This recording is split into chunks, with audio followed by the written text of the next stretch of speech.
multiple parties down is what they said. Multiple parties down at the Thornton Super Walmart. This is up at the Thornton Town Center, so just to the east of I-25. Very recognizable plaza for anybody who drives the interstate. And what witnesses are describing there is a bit of a scramble in the last 30 minutes. Right. It's a Walmart. A lot of people inside. We're hearing from some people here and there, viewers that are saying we were inside. We heard the shots, and we don't know if the shots were fired inside the store or outside the store. But these are people that were in that Walmart. It's right off of I-25 near Home Depot. All those areas we're very familiar with. And police are asking that people stay away from that area now, that area near Grant and 98th, Thornton Town Center, that Walmart, to stay away from the area of the shooting.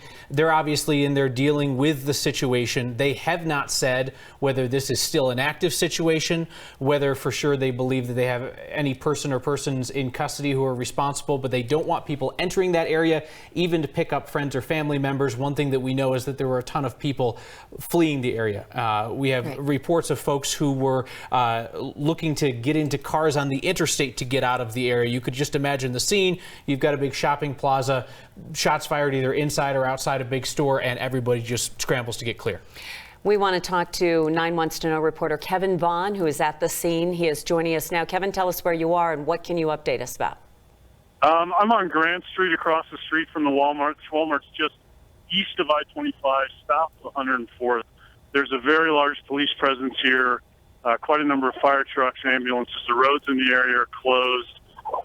They've got the scene pretty well sealed off, so there's not a lot that we know. People that have been coming out from there have told us that they've been told that multiple people were shot, and one person said that he was told by a police officer that they did not yet have anybody in custody, and they had encouraged him to sort of leave the area and go someplace safe. So we have not yet been able to find anybody in law enforcement to talk to us about what is happening at the moment. Kevin, as we discuss this with you, everybody watching at home is seeing video that was taken there at the scene by Aaron Stevens, who shared this with us. Interesting to note in this video that there are a lot of people standing around looking toward the scene. It is not a scene of panic in which people are running away. We heard that that's what was happening in the initial moments. Kevin, one thing that's always telling after an incident like this is whether you see ambulances rushing toward the scene or whether you see any rushing away, as in taking people away. Since you have been there on scene, roughly when did you arrive, and have you seen any ambulances transporting people out, presumably? I have been here about 10 minutes, and I have not seen any ambulances leave. But I would say that I got here at least 20 minutes after the initial call, probably. So I'm not sure, obviously, what happened before I got here. There are ambulances still coming in. There are fire trucks and lots more law enforcement coming in as I speak. We mentioned this, and Kevin, you know, it's almost impossible to get to that area by taking I-25 and all these side streets. It sounds like they've set up a pretty large perimeter. Yeah, they have Grant closed basically from 98th to almost to 104th. Grant's the main north-south street that runs in front of this shopping center, which includes, you know, it's got a Home Depot in it. It's got the Walmart. There's restaurants here. There's a Sam's Club warehouse, all in the same complex. So, Kevin, I'm curious, are you seeing people being held back in that area, either so that police can interview witnesses or make certain that a perpetrator is not able to slip out in the crowd? Or do you see a situation where police have contained an area and it looks like only law enforcement inside? It looks like police have contained an area sort of on the south side of the Walmart. There's sort of the garden center is on the south side of this Walmart, and it's on the south side of that, right along the east side of I-25, where the largest police presence is and where I can see the most activity with officers. But I honestly don't, from my distance, I can't tell whether there are civilians in there with them as well.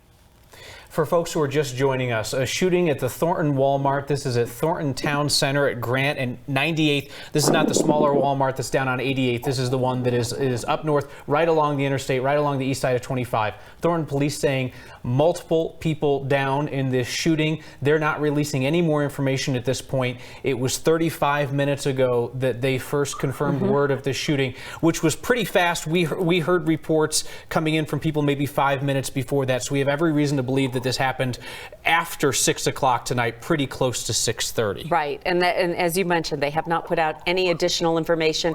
But as Kevin pointed out, I mean, this is already a congested area. If you try to drive there anytime after 5:30 at night, you're going to be in a lot of traffic in that area. But a lot of big box stores in that area, restaurants, other places where people would be coming and going, and certainly uneasy for all of them to see ambulances and fire trucks trying to get into that area.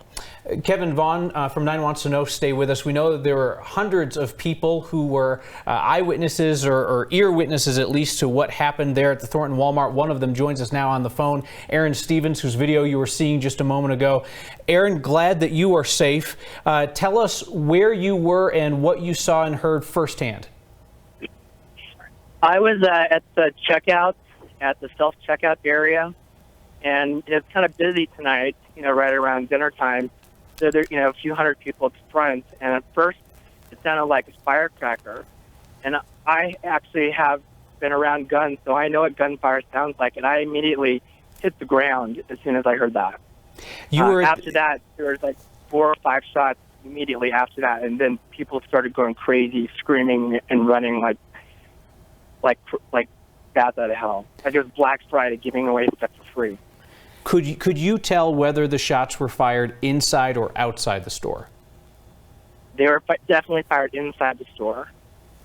So when you ran outside, this is your video from outside, Aaron. So tell us, when did you decide it was safe to go outside, or did they rush you outside? What happened?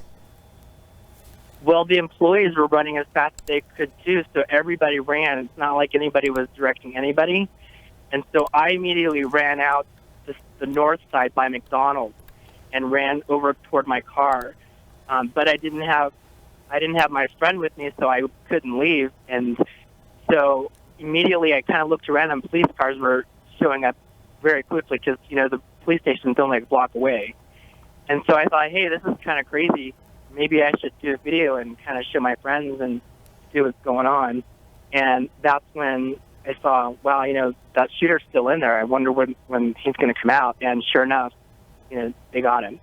So tell us everything that you know about the shooter. Yeah, and again, Aaron, just stick to exactly what you saw and heard yourself. I appreciate that you've been doing that so far. I mean, stuff starts to swirl here. The person that you believe was the suspect, what did you specifically see in terms of that person? I actually couldn't see very well. I was probably 200 feet away from the entrance, and I was standing up to kind of take a look around, and that's when the police came around, and a suspect was on the ground, and that's when I was like, hey, I need to get this on video. Oh, so you actually saw somebody on the ground and police around that person, possibly handcuffing that person? It was a person, but I don't know if it was the actual shooter. Sure. No, good thing to point out for sure, and appreciate you just sticking to the facts as you know and saw them. This is a sad fact, but we're accustomed now after each of these shootings, as people describe the sound of the gunfire, the duration of the gunfire, it begins to give us some idea what kind of weapon was involved, and then to start to understand what happened. You said that you have some familiarity with firearms yourself. What did you hear in terms of the duration and the sound of the gunfire? It was one shot, and then it was probably a 5 seconds. And then there was 2 shots after that. And then after that, there was a couple seconds, and then there was a couple more shots. And I know, Aaron, you've repeated part of this story, the fact that you were inside and then you went outside. I want to know where you are right now, and how did you get to where you are right now? You're not still in that area, are you? Well, nobody can leave because all of the exits are blocked by police. So everybody is in their cars except for the employees. And so I'm in my car with my friend. I found him, and we're safe. So would you say now there are more people arriving to the scene, because that's what we're trying to gauge as well, as far as ambulance or kind of an emergency response arriving to the scene, or are people leaving? There were a couple fire trucks that showed up immediately, as well as ambulances, but the exits have been blocked off, and there's police cars in every single aisle, so you can't back your car out at all. Did you see anything in terms of of people injured being treated there at the scene or taken to ambulances. Thornton police have said multiple people down after this shooting. Did you see any medical care being rendered to people? No, I didn't see anything like that at all. Okay. And see, we wonder when we hear things like this, when they say multiple people down, you have no idea about the extent of their injuries. You honestly don't know whether they were injured by gunfire or whether they were injured in that rush to the exit. So, Aaron, you were up at the checkout when you heard the shots, and you said that there was a rush to the exits.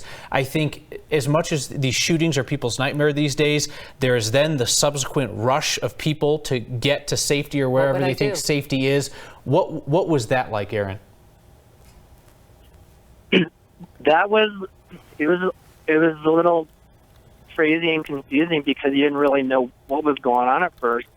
But when you see employees running, then I knew immediately that was, since it was gunshots and other people. I mean, nobody once screamed it's gunfire, but there was one woman that was screaming really, really loud. You could hear her all the way outside. So I can't speculate, but I'm thinking she got hurt. And when you mentioned you had to wait for your friend, I think that's the thing that we often think of too, is oftentimes, especially in any type of a grocery store, you're not alone. You've got children or you have other people with you. And how were you able to reconnect with your friend? I went out by the car and then he came over and he found me. Okay. I can't imagine being in your position, making that decision to run, because so many times we don't know what to do under these circumstances. And Aaron, we appreciate you being with us, sharing your perspective and sharing that video with us as well. We are glad that you and your friends are safe. Thank you, sir. So here again is where the shooting happened tonight, at the Walmart Supercenter near 98th and Grant, right along I-25 in the Thornton Town Center, an area that on just about any evening is packed with folks at the Walmart and the Home Depot and all the other stores down along through there. Thornton police, and the limited information that they are releasing at this point, are asking people to stay clear of that area. As you just heard Aaron Stevens, the witness, describe, the folks who were there cannot leave. The exits are blocked, so if you believe that you have a friend or a family member there, you're not going to be able to get to them. They are only going to be able to come out to you later. So the best thing to do at this point is to try and contact them via phone or via social media, and just hang tight for the time being, because more congestion down there isn't going to help the situation. And you look at that area and the size of people, when we just look at the maps and the Walmart itself, we know it's a super center, so it's a large one. We've heard Kevin Vaughn reference the Garden Center area, and also Aaron said he went out on the north side near the McDonald's where he managed to get out, but he's still in the parking lot in his car at this point. So it's a large store. I think what's interesting too, what you point out, is when we hear multiple parties down, it's much like what we heard yesterday in New York. We don't know. We just don't know at this point. And we're trying to be cautious in terms of the information that we relay, because we understand that in any of these situations, sometimes people's speculation outpaces the facts as we know them. Aaron did a really good job of just sticking to exactly what he saw and heard, and it was very clear that he saw what he believed was one person being apprehended, but he couldn't speak to whether or not that was the shooter, because he never saw the shooter. Kevin Vaughn, a 9 Wants to Know reporter on the scene, describes ambulances there, but did not see any ambulances rushing away, although Kevin acknowledged he arrived sometime around 10 of 7, which we believe to be about 30 minutes after the shooting began. So it's possible that there were people who were quickly loaded into ambulances and left. Checking back in with our Kevin Vaughn, last spoke to you about 10-15 minutes ago. Kevin, what has changed in that time? There have been some people who have left the parking lot farther away from the Walmart, who I think were well away from the store itself, and police have let them leave, and they're walking, to their cars and across the street in other areas. So more law enforcement has come in. One thing I would note, the Thornton Police Department is literally right around the corner from this. So any officers that were at the police station would have probably been able to be here in under a minute once they got the call. It's just right there on Thornton Parkway, just between Grant and I-25. Well, that's the point that Aaron made as well, Kevin, is that the police department is so close by, and you can see in his video, which he took just minutes after he heard these shots, which we should point out, he says he believes the shots were fired inside the store. We don't have confirmation from police at this point where the shots were fired, but he thought the shots were fired inside, and we're looking at his images and the flashing lights, and there is a large police presence there really just minutes afterwards. So you can understand why. And I know you mentioned this before, Kevin, but it's difficult to get in and out of there as they want it to be, because they really need to contain what could be hundreds of people. Right, and I can see the main entrance to the Walmart, and there are officers posted at the door. I can see some officers just inside the door, but it looks like they're mostly there to keep anybody from coming or going. I don't see a lot of activity over there. Most of the activity appears to me to be focused in this south parking lot, south of the nursery and the garden center, sort of between there and where the parking lot exits out onto Grant Street.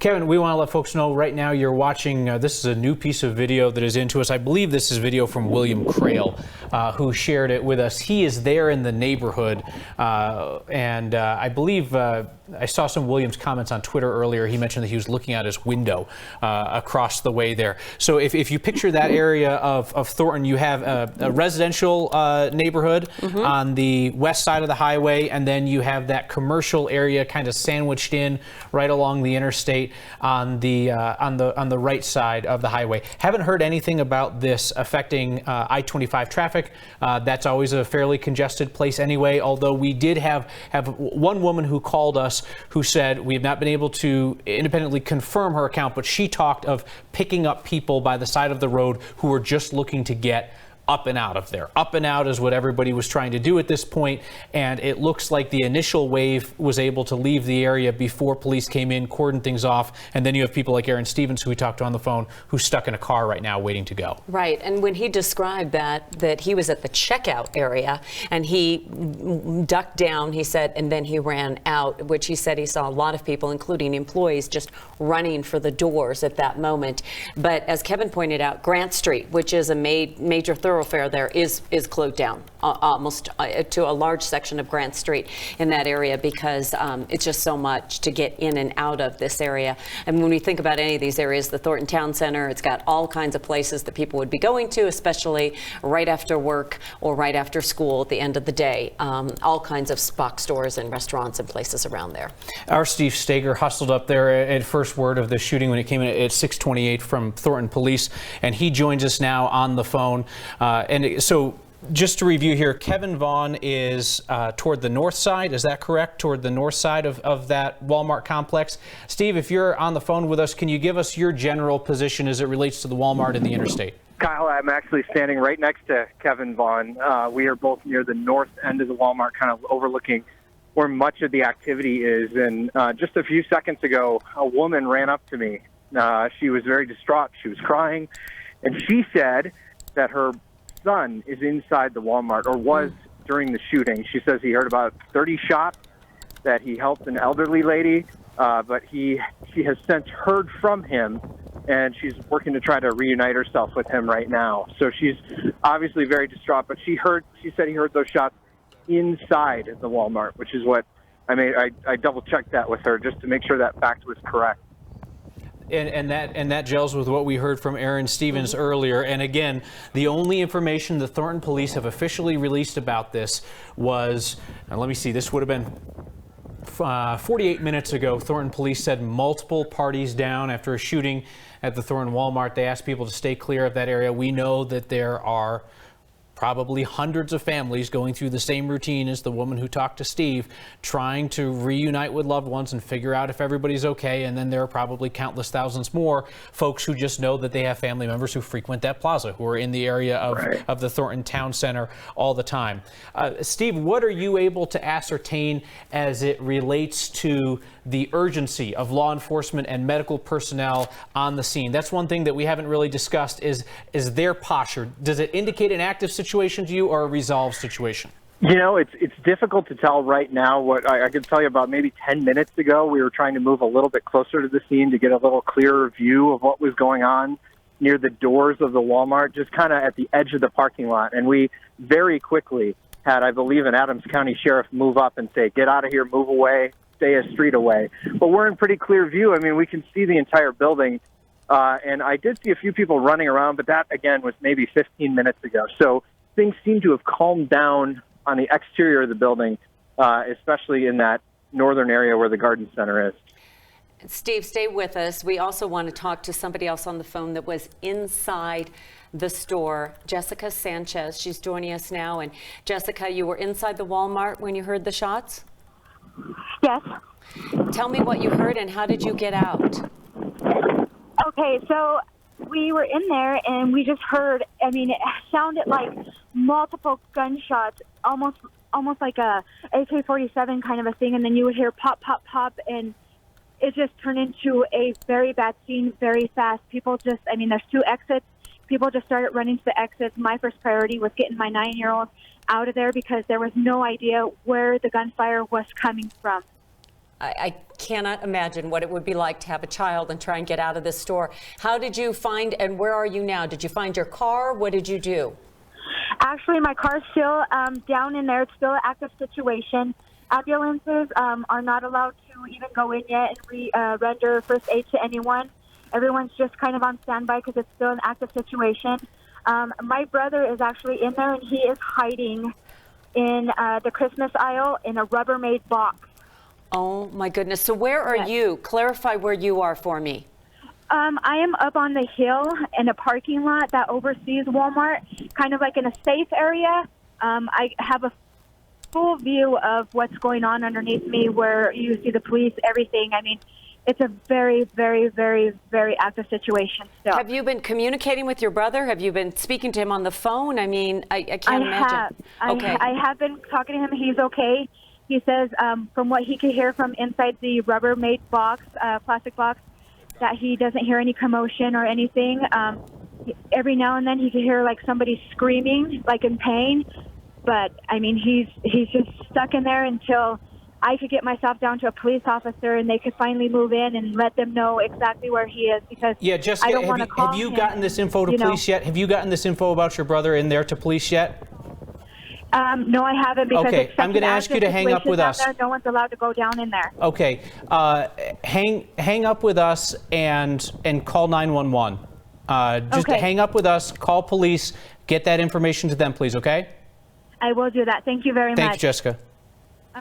Okay, that was information that we did not have when we got her on the phone, that she was in contact with somebody that she says is still inside the store. Our understanding is that she had left with a child, a 9-year-old child. So we hope that she's able to get quickly patched through to police. 911 is always the easiest way to do that in these situations. To everybody else who just wonders if they have a family or a family member or a friend down there, please don't overwhelm 911 or other emergency services at this point. They're still sorting things out, and it sounds like they are releasing some people who are on the exterior of Right. this scene. But then there are other folks who are down closer to the Walmart, the Supercenter there in Thornton, who are not able to leave at this point. So again, to recap what we learned just short of an hour ago, understanding that some of you may have been watching this from the very beginning and have heard us say this a couple of times, understanding that a lot of people are just tuning in as they hear word of a shooting at the Walmart tonight at the Thornton Town Center near 98th and Grant. This is that big shopping plaza that is right along I-25 northbound in Thornton. 6:28 tonight, Thornton police got the word out that there were shots fired, multiple parties down, and they asked people to stay clear of that area, stay clear of an area that already had a ton of people there on any evening. It's terrifying to think what everyone has gone through in that store, the people that were shopping, the employees, and everyone that's in that area. We know that a lot of people are trying to connect with someone and figure out where they are.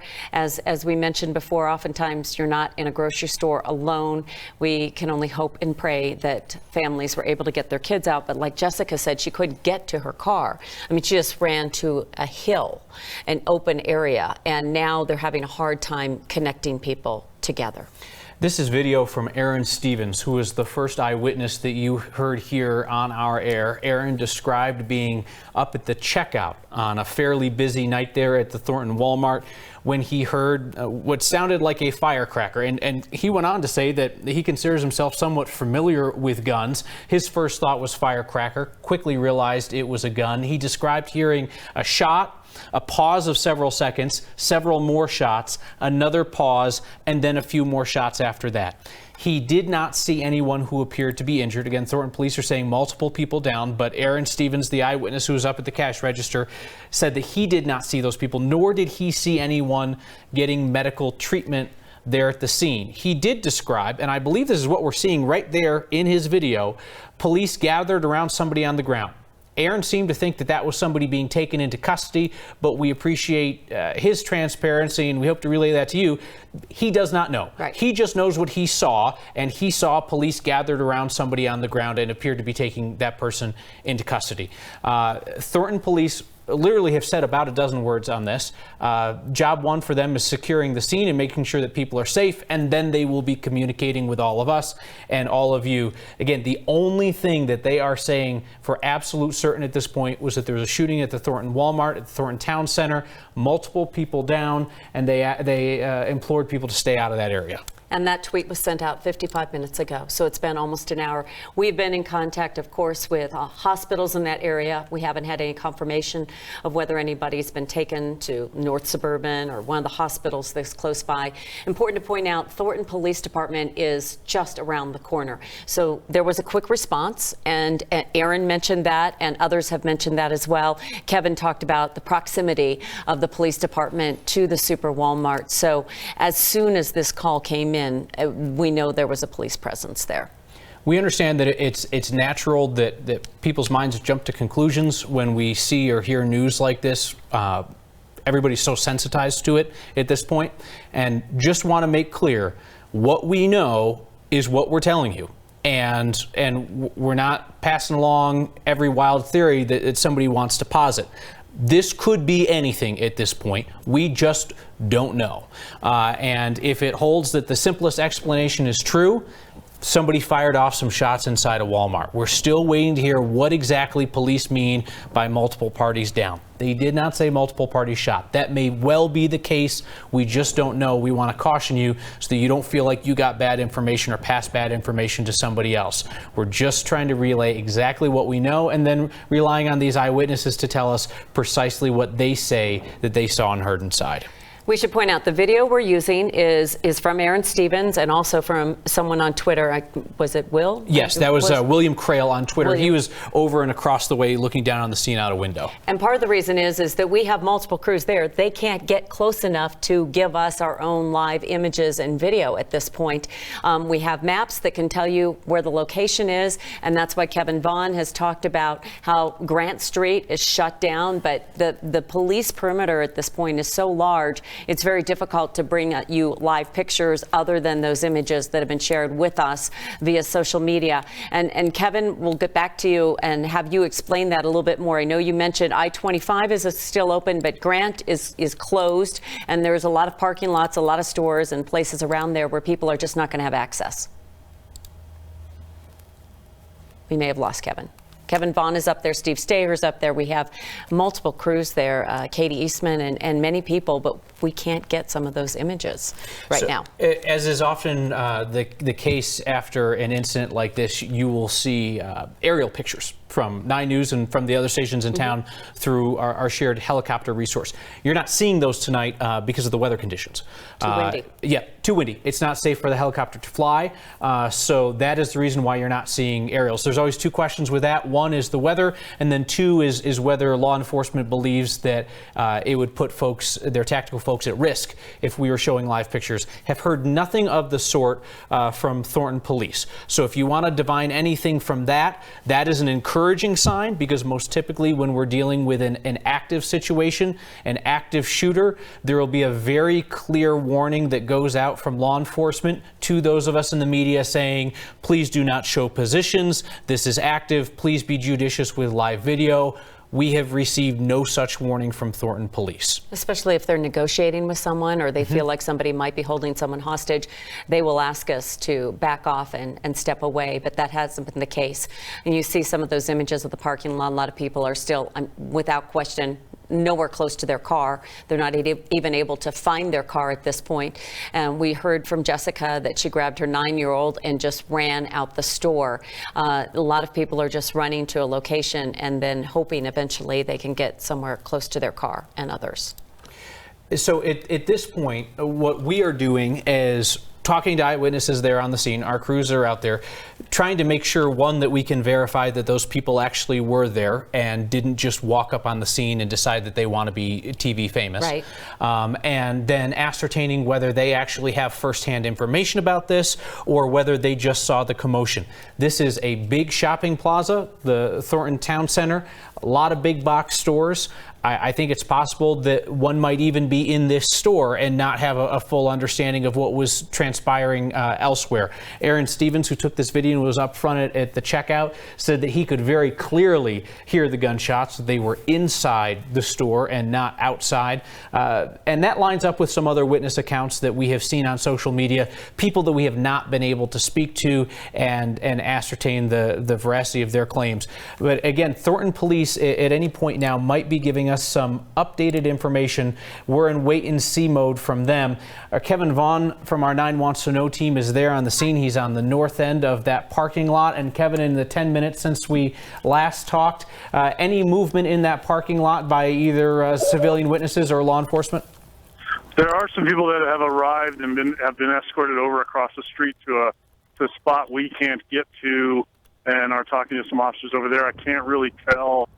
I can't really tell what they're talking about. It doesn't seem to be something that's got a great deal of urgency to it, but there were a couple of people that showed up here at the roadblock and were escorted across to talk to officers inside the perimeter, and they're over there talking to them now.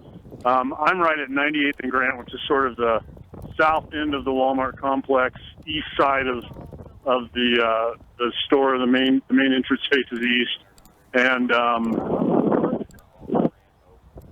sorry, we're being moved by the police officers here. So their PIO was trying to go to one way. It sounds like what Kevin's being told there is that a public information officer, so a member of Thornton Police Department whose job is to brief the media and the public on these situations, is setting up about a block away. We're in a situation here where we have enough crews that somebody can go talk to police a block away and other folks can stay there and continue to gather information. Kevin, you said that they're moving you guys, as in they're setting up a place where a police spokesperson is going to talk, or they are expanding the perimeter and actually physically moving cameras and reporters back? Yeah, they're not expanding the perimeter. We just, there were some people here that were sort of off the curb and out on the street, and we were just moved back onto the sidewalk. And I think that we're being told that the authorities are going to be making some sort of an official statement here shortly, I think at the other end of this complex from where I am. And we'll have somebody over there for that. I'm not sure how soon that's supposed to happen. That's what my question was going to be, because we often talk about a staging area for the media, and it sounds like that's kind of a fluid situation. Yes, definitely. And when you see that, I mean, the police presence, people are continuing to arrive. Marked and unmarked police cars are continuing to arrive, so it's obviously a fluid situation here, as you said. All right, our Kevin Vaughn, who is there at the Thornton Walmart, want to bring people up to speed on this. Understand that for folks who have made the choice to watch the last 30 minutes of coverage, you've heard us reiterate the main facts of the situation a number of times. We beg your patience and understanding that not everyone turned on the TV at the exact moment that you turned it on, and may need to start again from the beginning and hearing what happened, which is that an hour and 2 minutes ago, Thornton police said that there had been a shooting at the Thornton Super Walmart and that there were multiple parties down. They have not gone on to specify the extent of injuries, whether those people were shot, whether they were hurt in the melee to get out of the store, just multiple parties down. They asked people to stay clear of that area. That area is the Thornton Town Center, 98th and Grant, right there along Interstate 25. There is an enormous police presence there. There is a significant medical response there as well. Although important to note, they brought a lot of ambulances down there, and we had folks there within 20 minutes of the shooting. They were not seeing people transported away at that point. So make of that what you will. We don't know if folks were transported previous to that. We don't know if folks are being treated on scene for their injuries, but we did not witness, as you sometimes see in these situations, a parade of ambulances streaming away to, I guess, what would that be? North Suburban, probably? That's what we were North thinking. Suburban is the nearest hospital? And the other thing is that typically in a situation like that, then you're calling in other jurisdictions for help and support when it is something like that. We haven't heard anything about that as well. The video that we continue to show is the video from the shopper inside the store, Aaron Stevens, who had the wherewithal to decide to videotape once he got outside the Walmart, and he said he just felt like he had the need to turn on his camera and capture what he was seeing. He was at the checkout when he said he heard the shots. He said he heard people, he dropped to the ground briefly and then headed out and said employees, shoppers, everyone ran for the doors. And that's when he shot this video. And again, we point this out too as well. He said he looked like he saw police around someone on the ground. We don't know anything more than that about whether this is a suspect or it could have been somebody that was injured or somebody they wanted to talk to. And at this point, the two video views that we have don't give us a conclusive picture of what happened. And all of the other videos that we have seen out there but have not confirmed to be real, we don't see anything in any video that tells us precisely what happened there today. Whether it would be hard to think that this was an accident. Especially hearing what Aaron Stevens described, a shot, a pause, several more shots, another pause, more shots after that. But other than that, we don't know.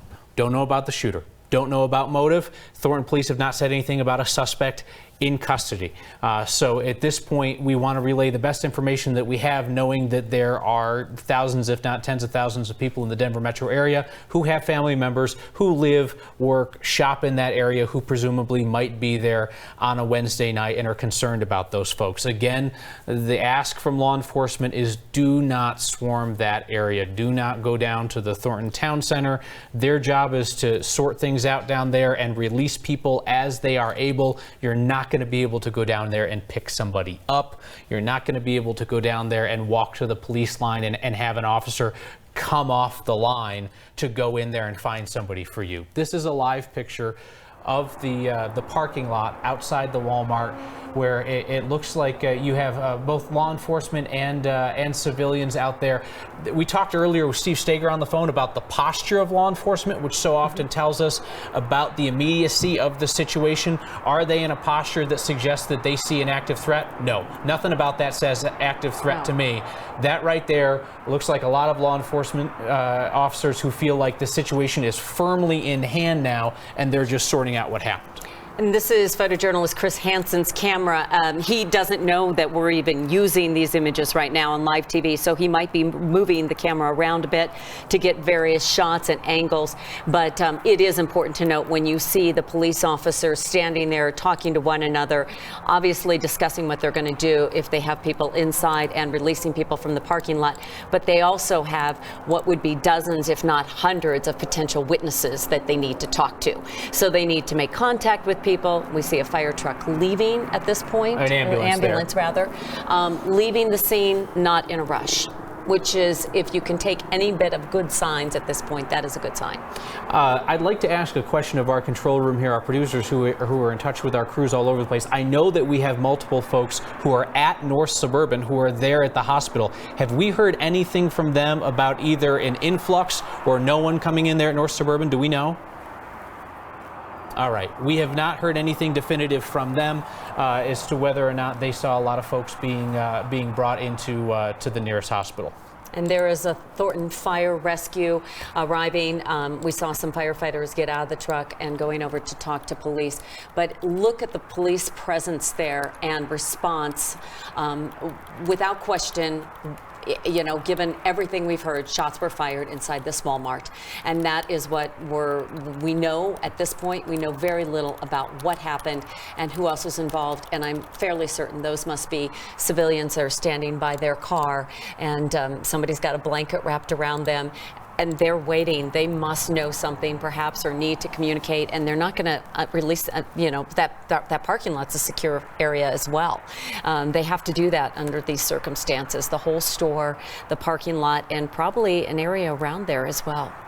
So if you're just tuning in now, again, if you've been watching the entire time, beg your patience. Please do understand that not everyone turns on the TV at the same time that you do.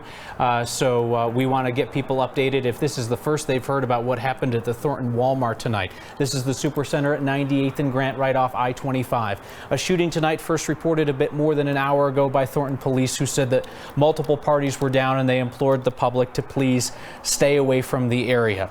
Police have since gone radio silent. There you see through the lens of our Chris Hansen. Tweet that I'm told just came out exactly 2 minutes ago. At this time, this is not an active shooter.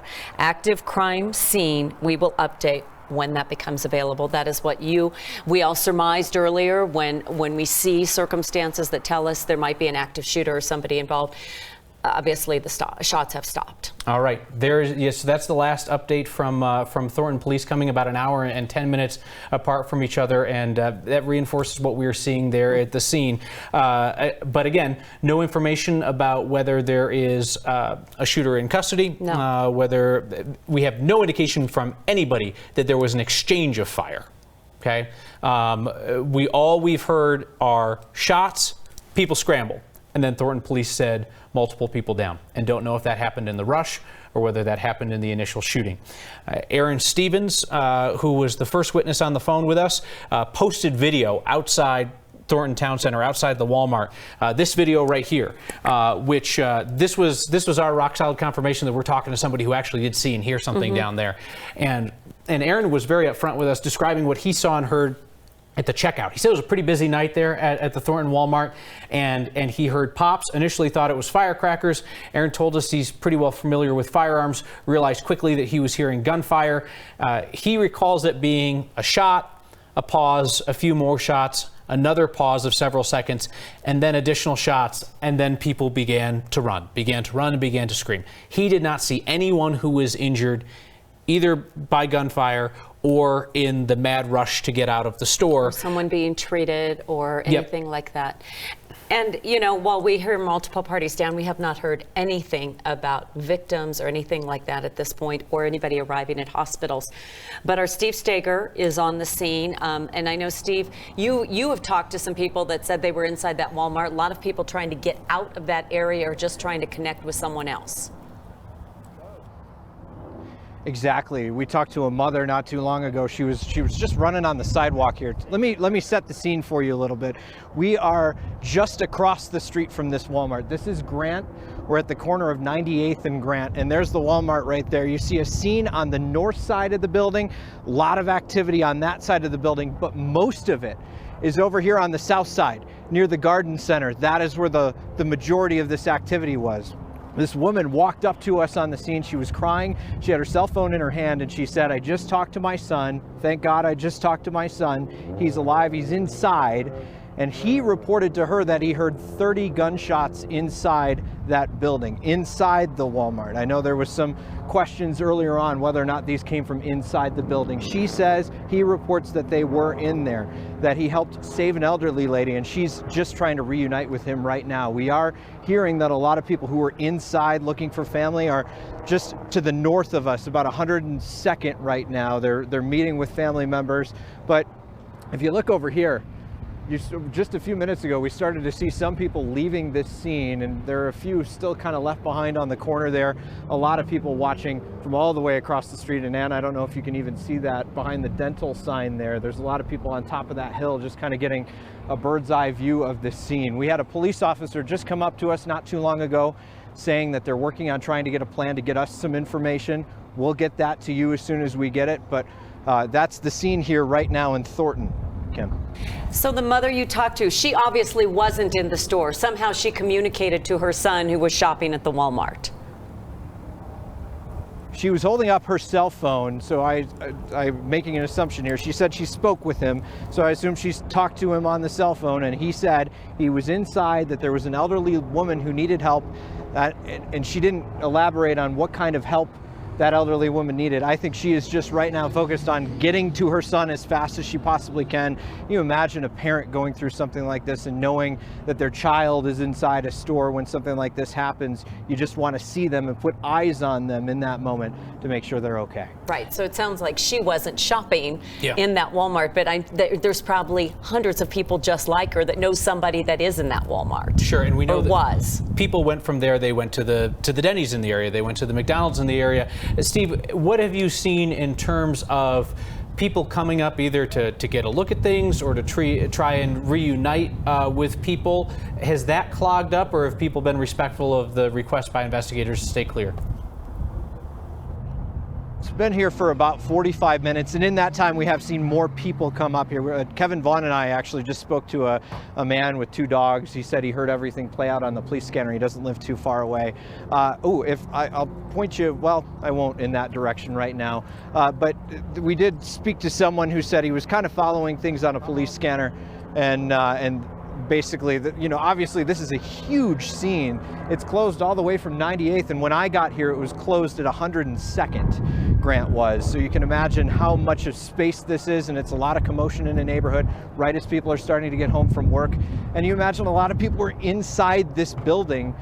Kevin Vaughn was actually here shopping at a Home Depot about 5 minutes before this all happened. A lot of people getting things done at the end of a work day. They were all here. Well, goodness, if Kevin was that close, that's why, and it took him that long just to get to that area.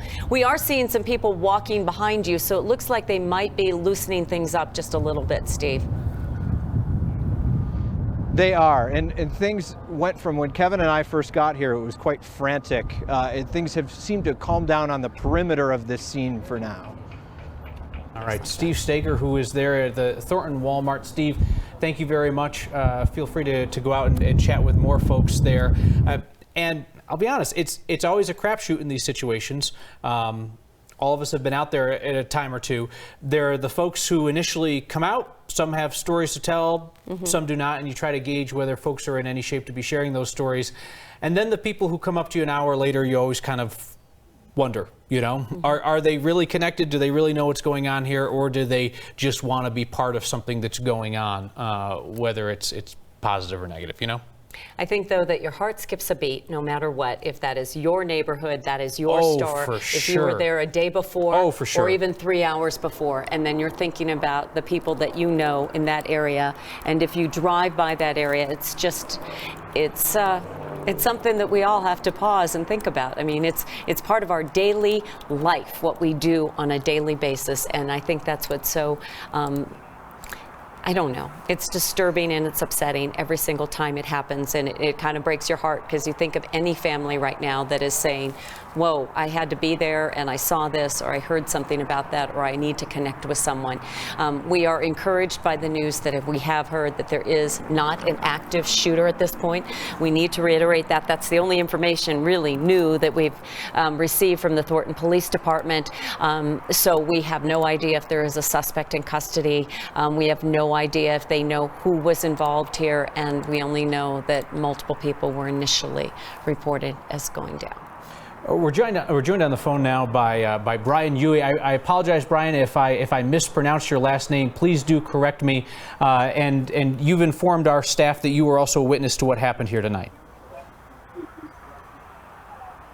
Brian, are you with us? Yeah, Kyle, I'm here. I'm just a little bit delayed here. Oh, okay. No worries, sir. Where were you and what did you see and hear? Yeah, so I was in the Walmart. And what happened? What did you see, Brian? Let me turn down my television here, just one sec. You know, Brian, we're going to step away here and we're going to try to reestablish a different connection with you. If Brian's watching a television, then he is safely at home, and that is good to hear. It looks as if police are actually escorting some people away from the area right now from this angle. It's hard to tell, but it appears some of these people obviously are not in uniform, and it looks as if they're walking some people out, and there's a child there with a woman walking with a police officer. So perhaps they're at a point where they're able to evacuate people from the Walmart and get them to their cars. We mentioned this before. These are people that no doubt have already talked to police, or they need to make contact with them in the days ahead as they gather information, because they are doing their job also as investigating it, not just responding to an emergency situation and taking care of any potential threat. They are now in a position where they're able to get some people, it looks like, out of the Walmart. It certainly looked like they were escorting some people out of the store. So this is a situation that began about an hour and 15 minutes ago. Per Thornton police, a shooting with multiple people down. And we understand that this is news that's probably just kind of trickling into people's living rooms tonight as they finish up dinner and settle in for the evening. While some of you may have been watching for the last hour or so, other folks are just getting their very first look. A scary situation on the north side of the metro area tonight. Shooting at that Walmart Supercenter at 98th and Grant at the Thornton Town Center. Busy area there, the Walmart, the Home Depot, a number of other stores in that plaza along I-25. And as people ran out of the store, Thornton police ran in from the PD headquarters about a block away. Imagine a speedy response there, and North Metro ambulance there as well. An update on the situation with the injured. Again, multiple parties down is the only solid confirmation from police at this point. Don't know the extent or the nature of injuries, but North Suburban, that would be the closest medical center to the Thornton Town Center, was not able to give us any confirmation on patients. We can tell you that no ambulances have come in hot in the time that we have been there. I think it's safe to say that we have been there since about 20 to 30 minutes after the shooting, so for about the last hour or so, and have not seen any ambulances rush in. They declined to say whether they have any patients from this incident. We know that often if you've got trauma patients, they're going to university or they're going to DH, they're going to Denver Health. Denver Health told us straight up, nobody's come here. So the more we learn, the more we can kind of be hopeful, tentatively hopeful about the situation. Yeah, and when we also look at some of those images, it looks as if the police are all gathered in one area. I see a fewer cars than I did initially, and some of the people that have talked to us said all of the activity was centered on the south side of the Walmart, near the Garden Center.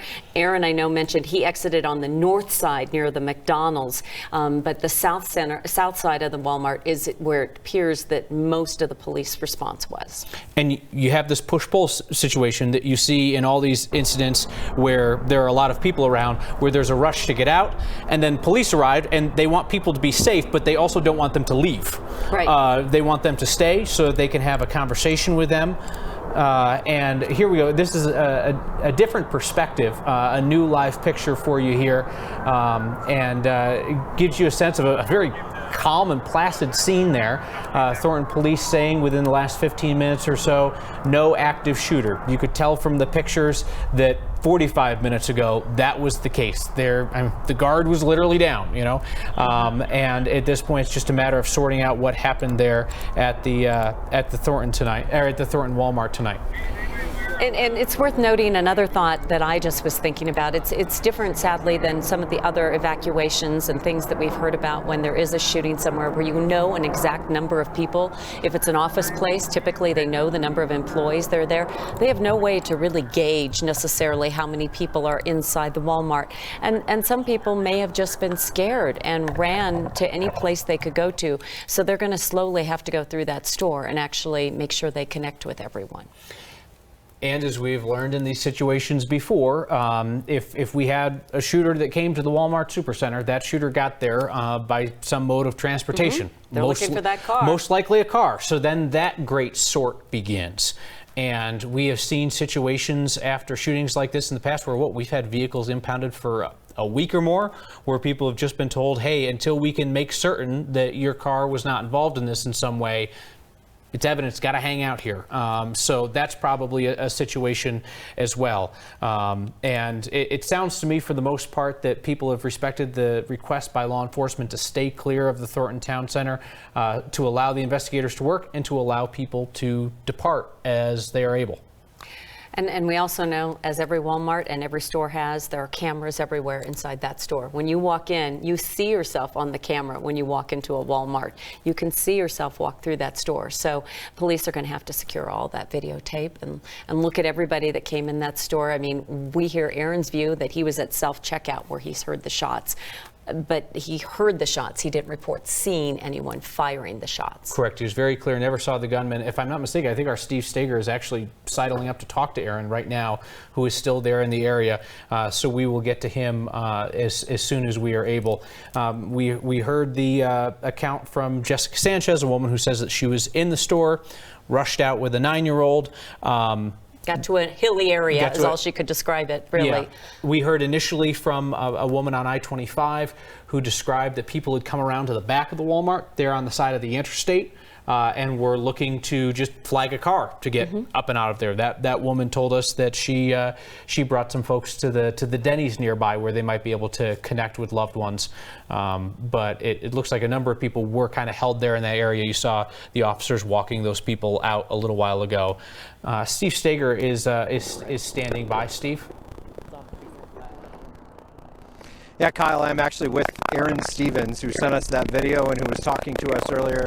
Aaron, we're glad you're here with us right now across the street from this scene. First of all, for people who are just tuning in right now, tell us what you saw inside. I didn't see anything. I heard gunshots, I heard screaming, I heard panic, and I heard terror. That's all I heard. What did that sound like? It sounded like the loudest firecracker. We're going to try to get Steve's microphone sorted out there. That pop is making it a little tough to understand. And last thing you want is for something that Aaron says to be misinterpreted because of a technical issue on our end. So we're going to try to get that sorted out and get him back on as soon as we're able to. Yeah.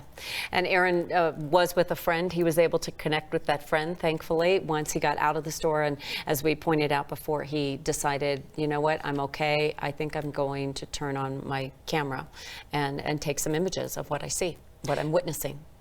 Interesting to note in his video that a lot of other people had the same reaction. Right. They were not running. They were standing and they were watching what was going on, which, you know, as we've seen in so many of these shootings now, everybody's got a camera. People make different choices as to when to take video, but even in the absolute worst situations, sometimes people did. But what you see in that video with Aaron is a lot of people who apparently felt pretty safe in the situation. They felt that the threat had passed. They were in a safe place. So much that at that point. Yeah, they were turned around and they were watching what was going on there. Thornton police at 6:28 tonight reported that multiple people were down after a shooting at the Thornton Super Walmart. Want to bring people up to speed if you are just joining us, understanding that not everybody tunes in at the same time. If you feel like you're up to speed, Godspeed. If you're just joining us, want to get you up to date on things. Thornton police reported multiple people down after a shooting that appears to have occurred between 6 and 6:30 at that Thornton Super Walmart at the Thornton Town Center at 98th and Grant. This is the view from William Crail looking out a window across the street. This is after police had arrived at that scene. A massive law enforcement convergence there on the scene along with ambulances. Important to note that none of our folks who were there, including Kevin Vaughn, who was basically in the plaza when it happened, none of our folks witnessed ambulances racing away from the scene as they might if they had critically injured patients. Denver Health says no one was taken there. North Suburban Medical Center was not going to confirm any patients to us, but our Anusha Roy has been there for the better part of an hour, I believe. And Anusha, tell me what you have seen there. Obviously, it's a hospital. There are people coming and going all the time. Right. Anything to suggest that there's spillover from this incident to your hospital? Yeah, so here's what we know so far. So at North Suburban Medical Center, we're about 5 minutes away from the Walmart. The hospital is still on a limited lockdown. So that means anybody who is trying to get into the hospital is, officers here are using a metal detector before they can get into the hospital and people are able to leave. We have seen a couple of family members showing up. asking to find loved ones. And we saw one person who did go into the hospital. Another family turned around because they simply just didn't know where their loved one was. The security officers here are trying to be as helpful as they can, welcoming them inside, trying to get them the information. But as of now, we haven't seen a lot of ambulances coming. We've seen about 3 pull into the backside, and it is still on a limited lockdown, and we have just kind of been keeping an eye on the situation here. And Anusha, rough estimate, how far away is North Suburban from the Walmart? Because we know the police department is so close. The Thornton Police Department is very close to this town center area. It is. It's about 1.5 miles away from the Walmart, so it's about a 5-minute drive. This hospital is the main hub for the emergency. They've got a bunch of different satellite emergency rooms, but this one that we're at right now is the main one. So it's not very far, which would explain why we did see some family members show up here, I would say, in the last hour or so. And we are looking at some photos that have been shared with us from a professional photographer who gave us permission to use these photos. And you look at the police response, and then you look at the images of people's faces that are hugging one another. But the police are standing outside and making sure everything is safe at this point. And then we see these images of people there in the parking lot, and it looks like some employees as well, Kyle. So the professional photographer, Keel Vihil, who sent us these photos, shared them with us, also has photos of police taking a man into custody. So this appears to be what Aaron Stevens described to us and what we saw in his video, a man being taken into custody. You're not seeing those photos here because obviously these are very crisp, clear, professional photos, and the man's face is clearly visible. If this was somebody who was taken into custody by accident or as a precaution, the last thing that we want to do is broadcast his face all over TV. Then everybody thinks he's the Walmart shooter. That's a fast way to ruin somebody's life. Right. So until we get some confirmation that that's the actual shooter or a suspect, we're not going to be showing you that photo. But wanted to let you know that the same man who was this close to the action also saw someone being taken into custody. And we also know special agents with ATF also responded tonight to this. I mean, we're seeing the police response, and we know about the fire and ambulances arriving. Again, we point out we did not see a rush of them racing out, but now we know what kind of a response came into this Walmart. And there you have it. You have folks outside who are checking social media for updates or who are trying to get in touch with family and friends. As we heard from folks, it breaks your heart when people are calling here asking for information because they think they have a family member down there that they can't get in touch with.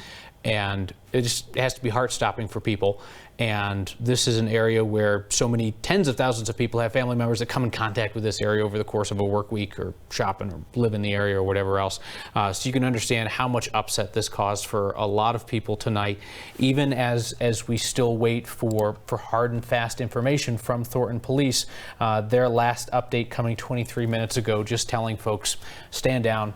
This is not an active shooter while it remains an active scene. Their investigation continues. Also heard about 30 minutes ago that they were trying to get an area set up where a representative of Thornton Police could begin briefing reporters. If we're able, we'll bring that to you live so that you can see that and hear the information just as we hear it. Some of those images, though, just say trauma to me. People have been traumatized by this experience wherever they were. They were shopping or working tonight on a typical Wednesday evening. And I think it's important to recognize that just as all of us who are on the outside looking in at this are trying to piece together what we know for sure, and then you've got your hopes and your fears about what might be happening. Right. That's the same thing for those people there. Yeah. Even somebody as close as Aaron, who was at the checkout and hears the shots, even he didn't have a full picture of what was going on. So it's his hopes and fears. And you see that with all the folks who are down there who are trying to piece together what in the world was I just witness to. And as we have spent time together, in many cases, sadly, something like this, the mental health professionals will tell you it's okay to call someone. There is a 24-hour crisis line if you need to talk to somebody, if you are part of something like this. I'm going to Google that number just so that we have it. Because it is so important to talk, and it might not be until tomorrow or the next day. And it's important to talk to our children and other people and know that it's okay. Maybe you were just someone about to walk in that store. you need to know that it's okay to talk to someone. Thornton police just confirmed some significant information that there are 2 men who were shot and killed there tonight at the Thornton Supercenter, and that there was 1 woman who was transported to the hospital with injuries. Just want to get clarification. Do we know whether that woman was shot or just injured? Don't know. Okay, so we know that she was transported with injuries. Two men dead at the Thornton Supercenter tonight. 1 woman transported with injuries. Not an active shooter situation. Correct. We point that out because there is no active shooter. That's what Thornton police have told us. They're trying to get to a point to brief media about what they're doing, but they have a store and a parking lot and lots of people to get to. Understand people's frustration with the fact that information has trickled out very slowly, and that we've only been able to give you what we know. Say this: everything that Thornton police have told us so far has lined up with everything else that they have told us. They've not been in a situation where they've had to walk things back. No. We are not in a situation where we have multiple law enforcement agencies at cross purposes who are saying different things. The information has been sparse, but to the best of our knowledge, it has been accurate, which hopefully is of value to people. And we have many of our reporters at the scene. I'm looking at Twitter right now, and Kevin Vaughn, Katie Eastman, Steve Steger, many of them at the scene talking to people now that are coming out of that store and talking about running and getting out of that store, and the employees, so many of them just doing that initial response, I've got to get away. Yeah, Steve, do you still have Aaron with you? Is Aaron Stevens still around? Was he able to stick by there with you? Aaron is here, and thank you for staying with us through the audio issues we were having. Aaron, I want to get back, for those of you who haven't heard your story yet. Sure. Where were you inside the store, and what did you see in here? I was located at the self-checkout, and I was there for literally just a minute, and I heard a loud pop. At first I thought it was like a firecracker, but it was louder, it echoed. And I knew it was a gunshot because I've been around guns before. And so I froze because I didn't know what was going on. I was like, what the heck's going on? You know, and then I heard 2 more shots, and I freaked out and I hit the ground because I always said if there was going to be bullets flying, I don't want to get a stray bullet.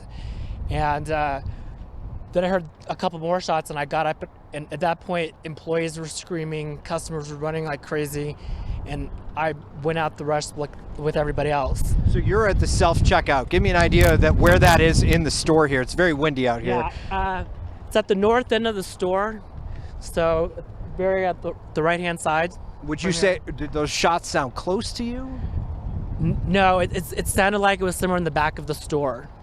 So maybe over back in this area where we see a lot of activity? I think it was back in the lawn and garden area. So what did you do in that moment when you realized what was actually going on? I just kind of panicked for a second because I didn't want to die, you know? So, here's Las Vegas happening in Colorado. So the only thing I think about was my life, so at that moment it was all for one and one for all. I'm not going to be a hero. And so did you just run? I ran outside as fast as I could, and then I got out my phone and posted on Twitter that there was a gun shooting, and I hashtagged it breaking, and that's when 9 News got a hold of it. And then after that I thought, hey, I should take a video. So I did a Facebook Live, and that was actually kind of just to say, hey, look at all the cops, this is crazy going on in Thornton. And then that's when I noticed that the police had pulled somebody out and had their guns pointed at him and had him on the ground. And that's pretty much what was on my video. What did you see in that video? You're saying he was on the ground. Yeah. Someone was on the ground. Someone was on the ground. Did it look like it might have been the person who caused all of this, or you just... I have no idea. Yeah. All I knew is they had somebody. Yeah. But again, I don't even know how many people were there. If it was one person or 2. So then you get out to the parking lot, and that's where I know you talked to Kyle and Kim out there. Right. What happens after that? How do you get cleared and get out of the scene? Do you have to talk to the police? The police had asked if anybody had any videos to come forward, but I didn't come forward.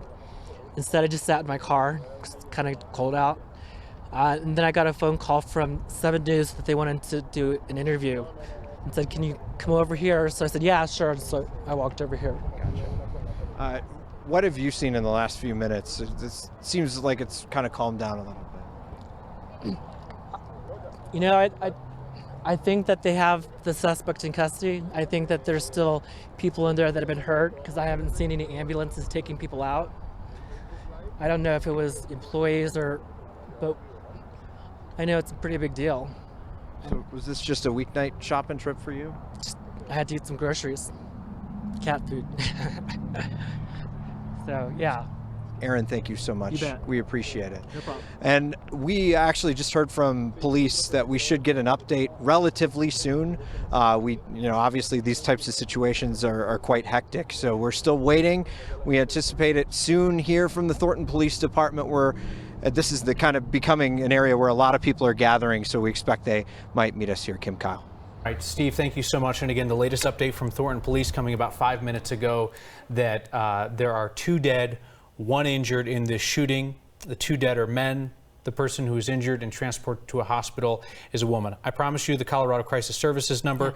Kim, you had mentioned this as well. Just reminding folks that if your family was caught up in this situation tonight, if you're one of the hundreds that this impacted, and you think it might be useful to just get a professional on the line to walk through this with you, 1-844-493-8255. I'll repeat it, 1-844-493-8255. You can also text the word TALK to 38255. Text TALKED to 38255. This is 24 hours. It is free. You call them up. You tell them what you're dealing with, and you've got a professional just boom right there on the line with you. 365 days a year, and so needed, because you never know when something like this, so many people talk about that and tell us about it, the flashbacks or something comes back to them sometimes days later when they realize what they were a part of. So 844-493-TALK. So we know that families are beginning to kind of reunite now. For most families, it'll be relief. For, it sounds like, a couple of families, it's going to be heartbreak. So our Katie Eastman is up just north of here, so 102nd and Grant, where, Katie, I understand some families have been getting back together. Yeah, Kyle and Kim, this is the official family gathering area. There are just a couple family members here right now as police try to tell families that this is the spot where they should be going. We're just about 4 blocks away from where Steve was. I just spoke to a father who was waiting. He had not heard from his daughter, who had just gone to Walmart to pick up a poster board for her nursing project. And while we were talking to him, he heard from her, and he heard that she was safe. He's not able to talk to her yet, but at least he knows that she is safe. I have Jennifer here. Jennifer, tell me, you can step right into my shot right here. Tell me, you just came here, you're waiting for your family. Tell me who was inside and what you're hearing. My sister came here with my 9-year-old niece to do some shopping. She called me really distraught. I couldn't understand a word she was saying. She put my 9-year-old niece on the phone, and I couldn't understand her either. So I asked to talk to a sales associate, and the sales associate told me there was an incident that happened here at the Walmart. And I asked her what my sister needed from me. She said she needs you to come pick her up. And when I showed up, they had it blocked, and they're not letting anyone in. So right now, you said they're in lockdown still. They're in lockdown still. They moved them to Gordman's, and then they moved them over to 24-hour fitness, and they're not letting them leave. Have you been able to talk to them though? It has been a while since I've had contact with her, but I have talked to her twice since they moved them over to 24-hour fitness. How are you doing? I'm shaken up. When it's this close to home, it's really hard.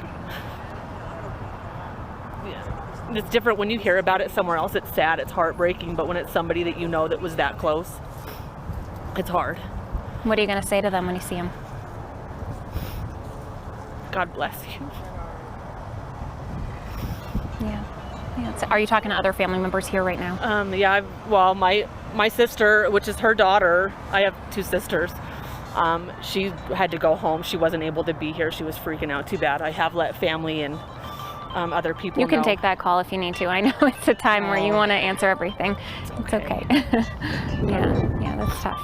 All right. Well, thank you, Jennifer. Thank you. I appreciate you talking to us. Yeah, and I think slowly more family members are starting to gather here. Just a few right now. I mean, only 4 or 5 people. So we're just kind of waiting to hear from them, and as these people hear whether or not their family members are safe. Oh my goodness. I'm going to take that as encouraging that there's only 4 or 5 families that have showed up to the family reunification center. Right. Hopefully that means that people were able to get out. They were able to reconnect with families.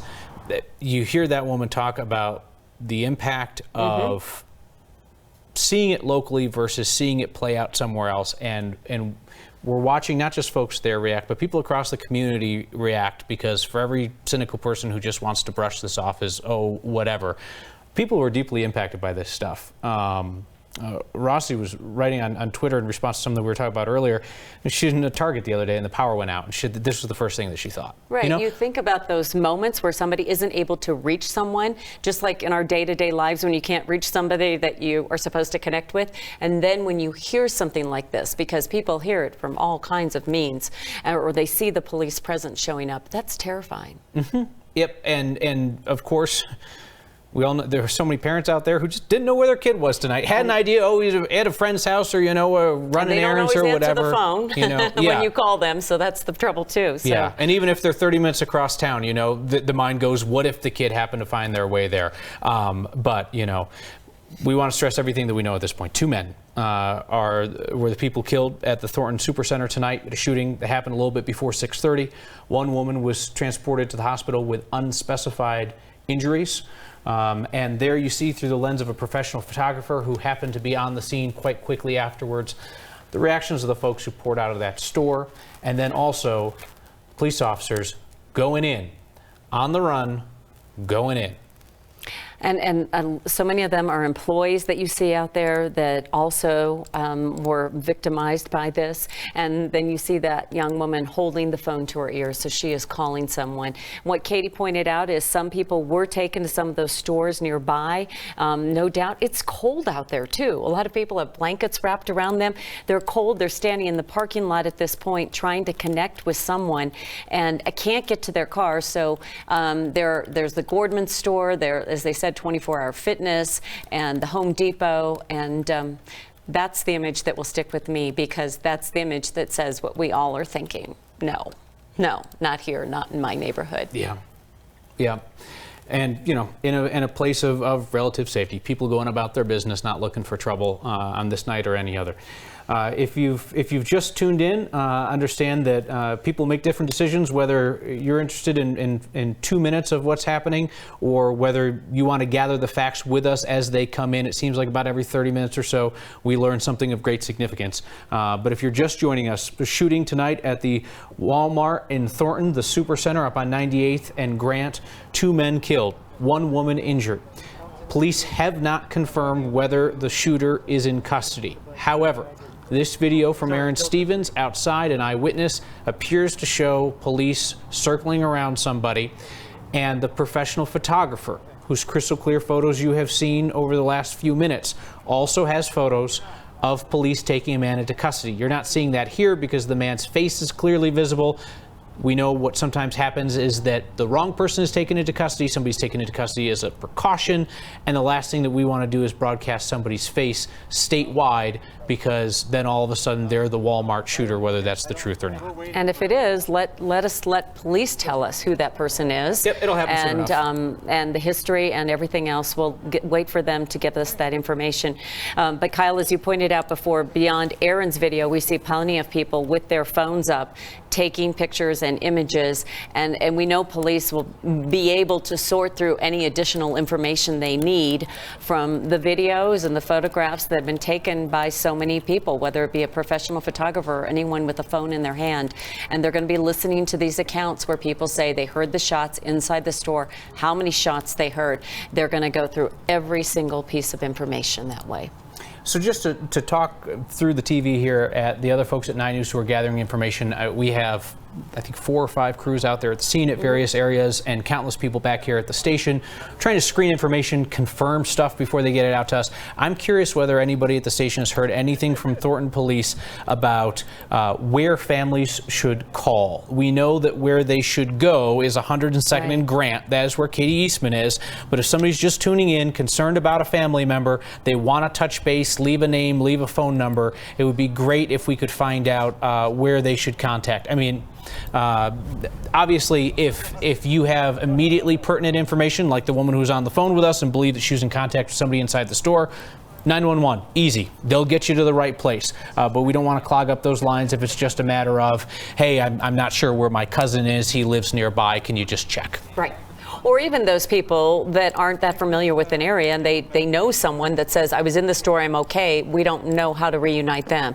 We know some of them have been in that area where Katie was, which is 102nd, I believe, is where she was. So she's on the north side of the Walmart.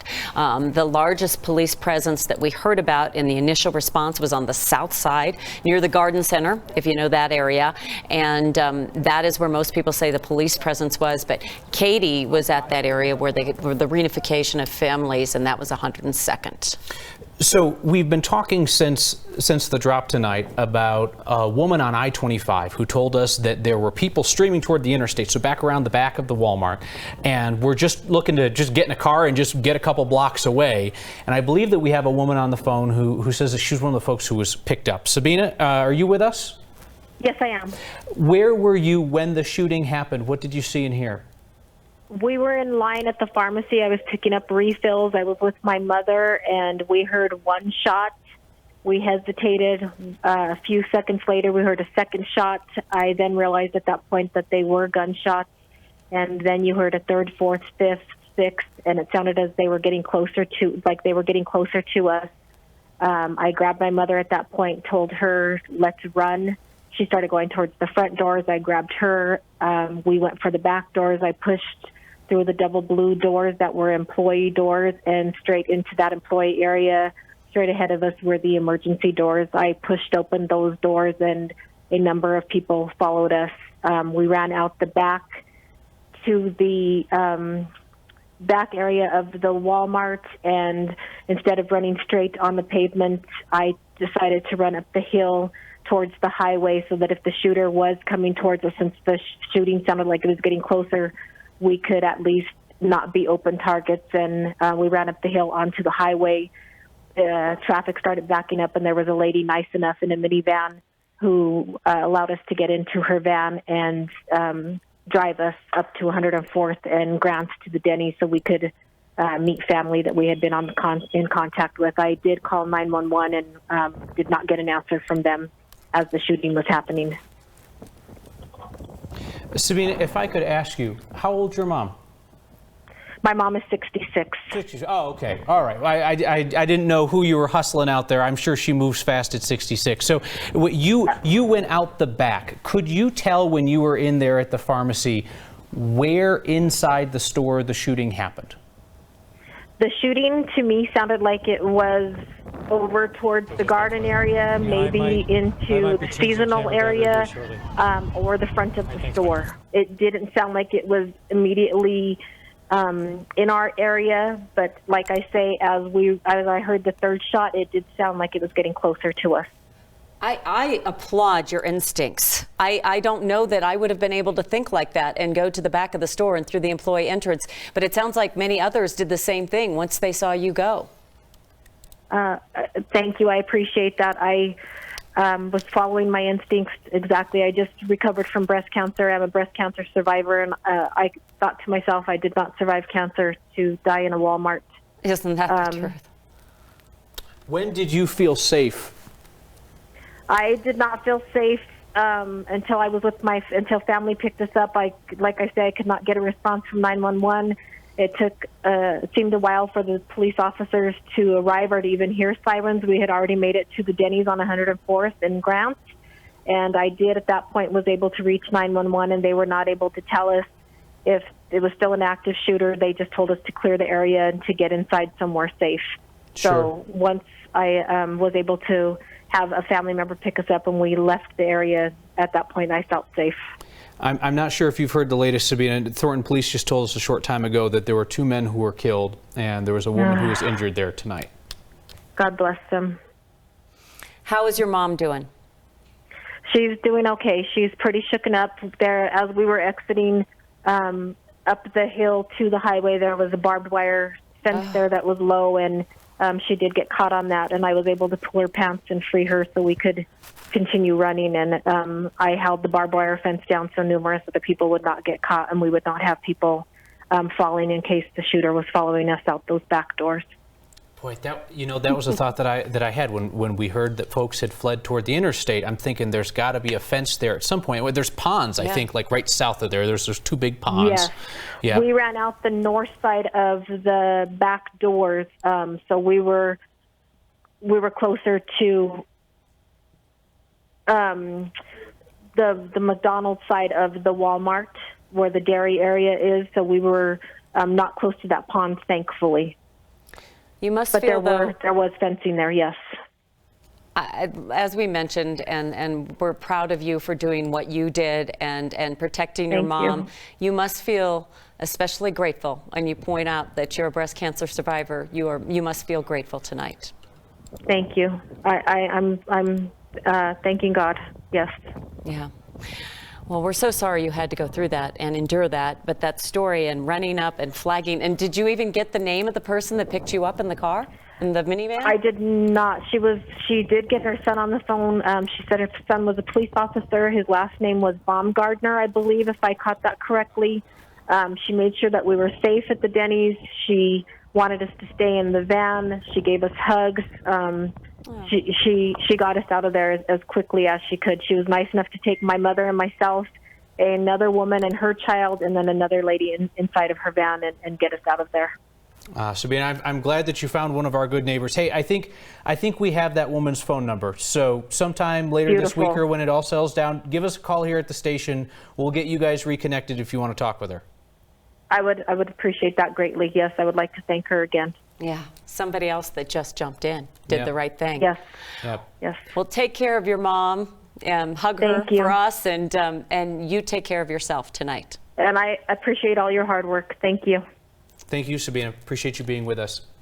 Bev Marquez, who is a familiar name and face to a lot of people here at 9 News with Rocky Mountain Crisis Partners. Yes. I remember she was here with us on our air the day of the Aurora Theater shooting, talking to families about how to process that information, whether they were directly impacted, just emotionally impacted watching this, or otherwise. And she dropped us a note a second ago to just her appreciation that we had given out the number. We'll give that number again for anybody who needs to talk. And she said they're already getting calls. Yeah, that they are. They're getting calls and they're standing by to talk and to help families.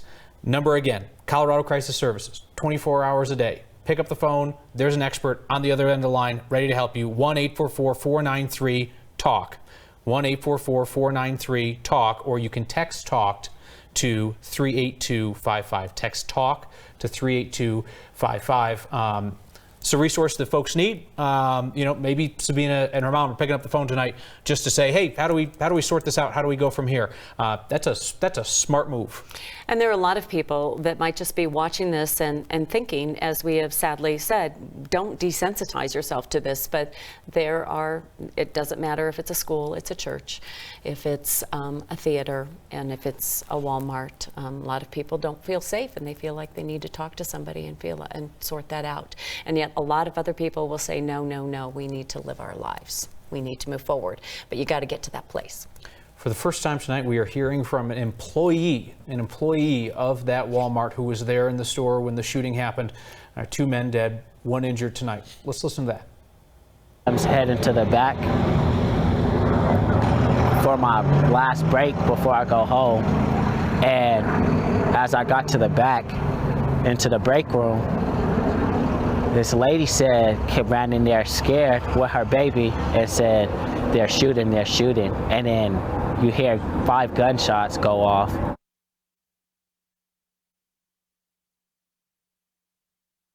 So that gentleman there who is inside the store, we'll say, as we know, we hope that you know, as we try to disclose in these situations, eyewitness accounts will vary. Because that's how memory works. You look for common threads and you try to avoid witness accounts that seem really, really far afield. What we heard from that gentleman is what we heard from Aaron. It is what we heard from Sabina. That's what we're hearing from folks in the neighborhood of about a half dozen shots or so, with some spacing out between them, and then the rush for the exits. And the reaction. And so many people running for the doors, finding an exit, getting a way out, and then going to parking lots, running up hills, running to highways to find help. We do expect to hear from police fairly soon. It sounds like where Steve Steger is, police are getting together, and they hopefully will share the information, what they have at the time. These are these images from this professional photographer. Again, we all have said, and Aaron has reported seeing police with someone that might appear to be a suspect, but we don't have any information to confirm that. We know there is no active shooter. We do know 2 adult men are dead and a woman was transported. But you can see the police outside those areas. They train for this type of thing on a regular basis. They look at large areas. They know how to respond to situations like this, and they will do a thorough investigation, going through every aisle and every nook and corner of that Walmart, and then look for that vehicle, that if somebody arrived in a vehicle, maybe they took a bus or something else, but they will look for that vehicle and sort through all the evidence that they have. We're about to hear one of 2 things from Thornton Police here. One would be, we have our man, right. We have our shooter, or 2, the shooter is among the deceased, because they said no active threat. They've indicated no threat to the community at large, and as we know, multiple eyewitnesses, photographer, videographer, and Aaron and Stevens, both saw someone being taken into custody. So we should get a clear answer from Thornton Police very shortly now as to whether the shooter is one of those deceased inside the store, or whether their suspect was the man that people saw being taken into custody outside. And again, I'm just trying to wrap my mind around all these people witness with their eyes or ears a shooting. They rush out of the store, and then there's someone being taken into custody outside the store. Mm-hmm. Presumably, this is somebody who came out of the store afterwards. Right. And there you see just the people standing, watching, taking video. Right. Everybody responds in their own way. And clearly, a lot of people felt very safe at that point, because you see them standing and watching, and they feel like police had the situation in hand. Our Kevin Vaughn, who was our first reporter there on the scene, said that police were there just in an instant, presumably, because the police station's right around the corner. By the time he arrived, he was shopping in the same plaza. So even by the time he got around to that part of the plaza, ton of police there, ambulances there, so on and so forth. Right, and they had secured the area. He wasn't even able to get close, which is important to point out, that oftentimes we talk about what was the response. They secured the area very quickly, and were able to make sure no one got close. They have a lot of restaurants, a lot of stores around there, and then an unknown number of people that are inside that store and employees that they have to make sure they protect and take care of. So they rush in, as we always say, when we rush out. That they do. Police officers get a pretty bum rap these days, as we've discussed a couple of times here before. Most of them pretty good men and women, like any profession. Like we saw in New York yesterday. Yep. I mean, they do some extraordinary things. Yep, without question. So we have new information now that if the families want to meet up with folks who are perhaps there and might not have access to a car or a way to get home, if you believe that a friend or a family member was down there, the place to meet now, the Thornton Police Department. And as fast as the Google machine will tell me cross streets, I will give that to you. But previously, we know that families were meeting at 102nd and Grant, and they are now encouraged to meet at the Thornton Police Department, which, thank you, Google, I can tell you is on the Civic Center Drive right off of Thornton Parkway. It is actually just directly south of this place. We talked about those ponds that are just south of Thornton Town Center, the ones that Sabina ran north of to get to the highway. Thornton Police Department is just directly south of those ponds, directly south of the Sam's Club. So off I-25, that's onto Thornton Parkway going east, and then a quick turn onto Civic Center. And the Thornton Police Department is right there. And that's where families can meet up if they think they had a loved one who was down there that night. And Steve Steger has talked to some folks like that, Katie Eastman as well, people trying to connect with someone. The woman that said she spoke to her son that helped an older woman inside that store. Sabina's story, though, it just is pretty extraordinary that she's with her mom and she hears those shots and she hit the back of the Walmart, said, I'm going through the employee doors and the employee exits and I'm going to head to the highway. And the woman that took the time to stop when she sees somebody flagging her down, helping. That's something that we all wonder, if you were in that circumstance, would you pull over and help somebody right away? Could you do that? And she did it not only for Sabina and her mom, but for others. She took others. She took a woman and her child, and she took other people and got them to safety. For all the talk tonight about the inevitability of terrible things happening, there's also the inevitability of good, and it happens every single time, and we have heard it from all of these other people as folks helped one another, perhaps putting themselves in harm's way to help one another. Never mind those gentlemen there that you see on the run, heading toward danger, heading into the Walmart. But all kinds of just everyday folks who, whether they were helping their older mother or helping an older lady there in the store or shuffling a 9-year-old kid out of the store, as Jessica Sanchez did, people who just reacted instinctively to protect other people. And it's hard to even wrap your head around what could have happened here, why somebody would go into a Walmart store if they knew that person or they decided to enter that store and fire shots. But you just look at all the innocent lives that are touched by something like this and forever changed in some ways. People that were going about their day shopping and other people earning an honest paycheck, working at Walmart and doing their job, and they're impacted by somebody else's actions. So at this point, we are expecting a briefing shortly from Thornton Police as they expand upon what we have heard from them in the last 15 minutes or so, which is that 2 men deceased, 1 woman transported, presumably with injuries. That message it came out in cop talk. It was just 1 woman transported. So that all we know is that 1 woman went to the hospital. We don't know if that was someone who has a serious injury or that was somebody who had an anxiety attack and had to be taken by ambulance. We don't know. So as soon as we find out that information, we'll pass it along, hoping to hear from Thornton Police about the person who was taken into custody outside the store, whether they believe that that was their suspect, and then to perhaps begin to piece together the why of this. We have absolutely nothing that points to the why of it beyond speculation, which the social media is an interesting place tonight because everybody and their mother's got a theory. I guess that's what social media is for, but we have not seen or heard anything that suggests why this happened tonight. And even the people, when you think of Aaron, who said he heard the shots, and Sabina, who heard the shots, they did not hear any voices, they did not hear any shouting or yelling or any kind of an exchange. That's a good, yeah, that is a good thing to point out. They didn't say anything. First sign of trouble. Right. No melee or fight now.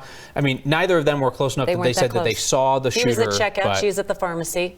Yeah, but nobody reported a fight, altercation, any kind of business like that, just simply, and every single person, to a man or a woman, has said 1 shot, pause, and then additional shots. As everybody tried to calibrate what exactly was happening. And we hope at this point that a lot of folks have been able to filter out of that area now, which frees up the scene for police to investigate and also means that people are reuniting with families and with friends. We heard that was happening up at 102nd and Grant as that woman told the emotional story of reconnecting with family. Thornton Police Department is now the place where they're asking families to gather here for the near term if you need to reconnect with somebody that you think was down there. And we know there are some people that are saying, okay, I know the story. I want to go back to my NBC programming. So we're going to tell you that story too. It's going to resume at 9 p.m. and we will go on with our regular programming on 9 News. We'll continue our live coverage on Channel 20 because we are going to wait to hear from Thornton Police about what happened. So we want to make sure that anybody that wants to get back to their regular programming, that's the message. Yeah, we would hope that soon we would get confirmation from Thornton Police that someone is in custody. They have not explicitly said that there is no threat threat to the public. They have not indicated that there is a threat to the public. Nothing about their posture, they're on the scene, their language, their actions down there suggest that everything is firmly under control. It would be great to actually hear that from Thornton Police, because then we could kind of put this chapter of it to bed. Understanding that not everybody has been watching this for an extended period of time. If you're just joining us, catching up on what happened today, perhaps you just heard word of it. There was a shooting tonight at the Thornton Walmart. This is the Super Center at 98th and Grant, the Thornton Town Center. That's that big shopping plaza that backs right up to I-25. You headed northbound there, it's off to your right. And right around 6:30 tonight, a little bit before 6:30, a shooting. We understand 2 men are dead. 1 woman has been transported to the hospital with some type of undisclosed injury. The first notice that came out was on Twitter. From Thornton Police. Shooting just occurred. They said multiple parties down, and they begged people to stay away from the area. For the most part, it appears that people abided by that request and allowed those folks right there to do the work that they did of figuring out the extent of the situation. And Aaron Stevens was the first eyewitness who joined us, an ear witness. Heard what he initially thought was a firecracker, very quickly realized that it was a gun. He ran for the front of the store. He was at the checkout, described the store as busy tonight. I think that store is typically pretty busy a lot of the time. That's the only Walmart that's right there in that area. And right off the highway? Right off the highway, right off Thornton Parkway there. That's a busy place on any night. And Aaron said it was quite busy, and then the rush began, and the screaming and the melee to get out the front of the store. We heard Sabina talk about being at the pharmacy with her older mother and making a go of things out the back door, out the employee door, and then I think down and up a hill to the interstate, where she found a kind woman who said, "Jump in, I'll take you folks up the road." And this message just comes in from Steve Steger, who is on the south side, where we saw a lot of that police presence initially. And he said he just watched an RTD bus full of people with a police escort head south on Grant. We can assume that perhaps they're taking them to the police department, or they're just reuniting them with families. Our Katie Eastman was also getting to an area where people were reunited with their families.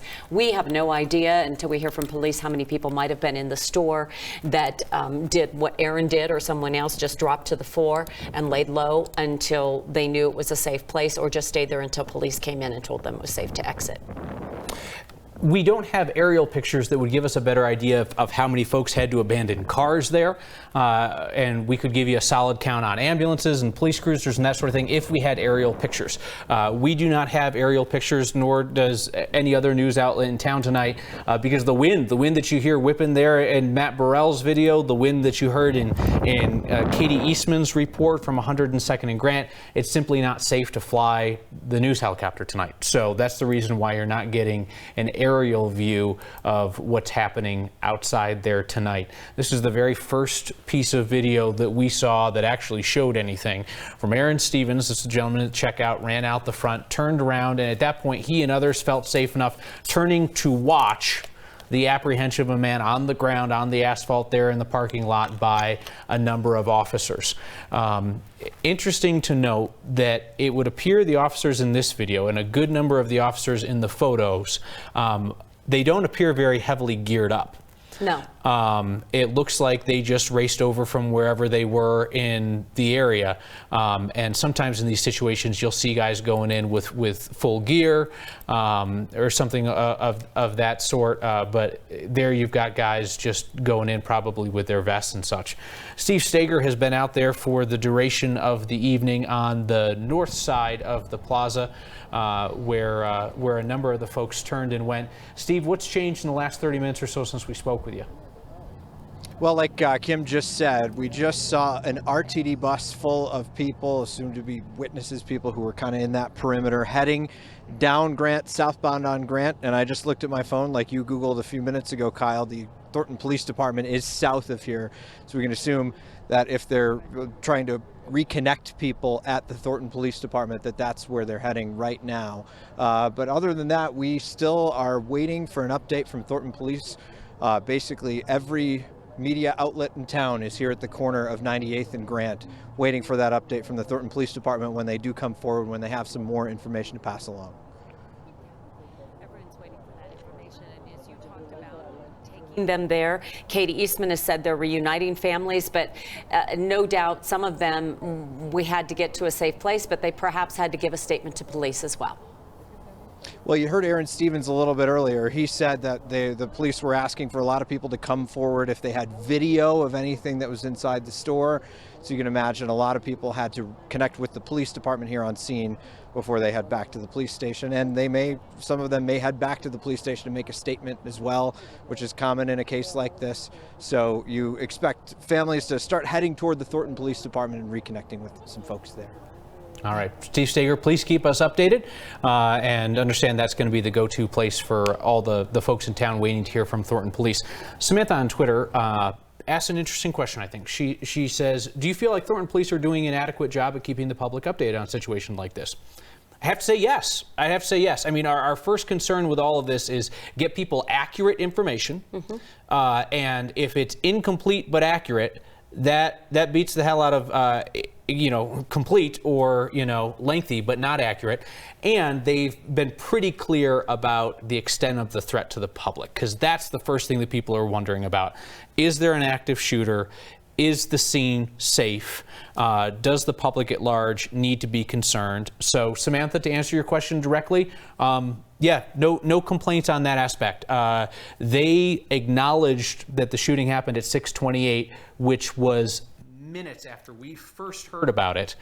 So very quick acknowledgement that something had happened. And they said, not reports of, they said there was a shooting at the Walmart. And then their next message to the public was the fact that it was not an active shooting situation. I understand people's desire for more information, but it was accurate. Right, and it was about an hour afterwards that they got that information to us, that they shared it was not an active shooter situation, but they have been giving us everything they can tell us at this point. But I think they're going to update us a great deal when they do get out and get to a point. Typically, when we provide this information with a public information officer, it's gone through 3 or 4 channels before they're able to say what they can. No doubt we've heard multiple and seen images of someone taken into custody. They're not going to release that information. And we also know that we have 2 people that are deceased, 2 people that are dead. They have to notify families, and it's a difficult journey right now. A process begins. Speaking of families, so there were hundreds, if not thousands, of people who were there at that shopping plaza, which means that those folks are reuniting now with parents and with spouses and with friends and neighbors and that sort of thing. And maybe people are not in the mood to talk about what they experienced tonight. Maybe that's not their thing. Maybe that moment is going to come in the middle of the night. Maybe it's going to come tomorrow or later on down the road.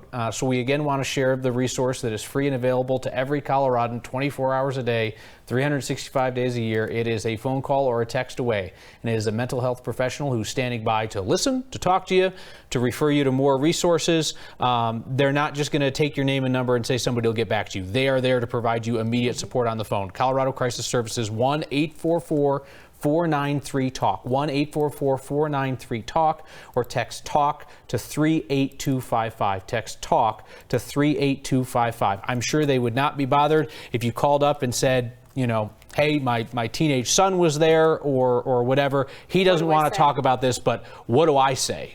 Right. They'll walk you through it. And Bev will say there is no silly question at this time, or nothing that isn't worth sharing. It's really important when we talk about Bev Marquez. She has spent a lot of time out here talking to us under some really difficult and trying times, and she has pointed out what needs to be said and done, and that this might be something that happens a few days from now from you, or perhaps down the road, or next time you drive by that area.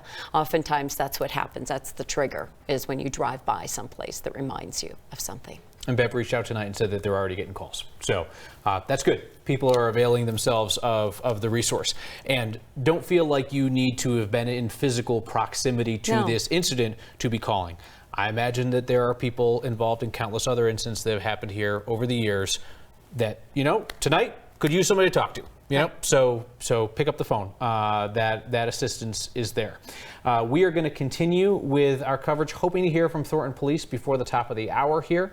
At 9 o'clock on 9 News, we will return you to regularly scheduled programming. We will continue providing updates as we learn them on Channel 20 in our regularly scheduled 9 o'clock news hour. And then, barring a monumental development, we will rejoin all the folks watching on 9 News for 9 News at 10 tonight. And we also want to get out to our crime and justice reporter, Anastasia Bolton. And I know that Anastasia called in early and said, I'll head that way. I'll find out what I can about what happened. So, Anastasia. So Kim, we are on Grant Street on 98th. We had to walk from 102nd because that's where the road is blocked off. So what we try to do is sort of get as close to the scene safely as possible to see what we can see from the vantage point. Right now, for your purposes in the dark, all you can see is a sea of light. I could see obviously the investigators and folks running around the what is now a crime scene here at the Walmart parking lot and piecing this together. On my walk here along Grant Street, we talked to some people who were walking from Walmart, who were inside, whose cars are unavailable to them at this point. We talked to one gentleman who described hearing the gunfire and running for his life, and we talked to another gentleman who described gunfire, but he said to me that he's never heard gunfire in real life, and to an average person, why would he? And he said that he first thought that noise was balloon popping. We fed some sound earlier. Do we have that sound to play for you? Okay, you know what? We'll show it to you later. So the first person we talked to, who I mentioned to you that he was just running for his life, he was really calm and collected. And he said he lives around this area and he came here to buy food for his family. And he was in the tire section of the store. And that's when he heard gunfire and he ran and came across a door that was locked and then pushed it open and ran. Another man who talked to us, he lives in DTC and he was out here for a dentist appointment and stopped at this Walmart to get groceries. And that's who described hearing what he thought were numerous balloon popping sounds, and he just ran and he saw other people, women and children, running and crying. So, you know, obviously a disturbing scene here for anyone who was inside. And as I heard Kyle say earlier, if you have access to mental health resources, that phone number that we gave you, you should call it, because you don't know when something like this will hit you. In terms of the scene out here, multiple jurisdictions we noticed are here. So not only the Thornton Police Department that is working this case, we saw a police officer from Brighton, we saw Colorado State Patrol. The other thing we just noticed is an RTD bus full of people with police officers inside. So in my experience, what that means is that people may be witnesses and they saw something and they were being transported to do interviews. But I'm trying to get a hold of either the Thornton Police Department or the RTD to confirm that information. But if a RTD bus is speeding by me on a closed road with some police officers inside and people full of people, that potentially means those folks are being taken to be interviewed. What else can I describe to you here? Otherwise, it's eerily quiet. There's some people who came through from the neighborhoods who live around here, just came down Grant Street. In fact, there are some folks standing across the street. They came here just to check out what happened. They saw a bunch of lights and they wanted to see what's going on, which is also not unusual in situations like this. So that's where we're at right now. Factual wise, I'd love to tell you more, but we're quite a ways away from anyone who can give me any information as far as the investigation is concerned. And at this point, some of my sources are not answering their phone because probably they're working this. So as soon as we get more information, we'll bring it to you. Hopefully when we have that sound that we can play for you from folks who were inside the Walmart, we will do that. And certainly watch out for updates on social media. Kim and Kyle. All right, Anastasia, appreciate your perspective and that information there as well. And as Anastasia described, this went from a very frantic situation to a very calm one. It appears super quickly. I mean, within 15 minutes. And we can attribute that to a number of things. Thorne police right around the corner came streaming on in there, and it looks like they very quickly had the situation under control. Hopefully we'll learn more from them shortly about what transpired inside and whether the person taken into custody outside that so many people, including Keel Vigil, who shared these photos with us, saw taken into custody, whether that was the shooter, whether that's the suspect. or how things might have gone down. But just grateful for everybody involved, all those hundreds of people there tonight, that after a moment of terror, as described to us by the folks inside there, that they saw an overwhelming police presence there at the front step to help them fast. What I'm also struck by is that we know there were multiple shots fired just by the witness accounts, but how loud it must have been, because this is a big store and there's noise in any kind of store like this. But now Anastasia's talked to somebody who was near the tire department.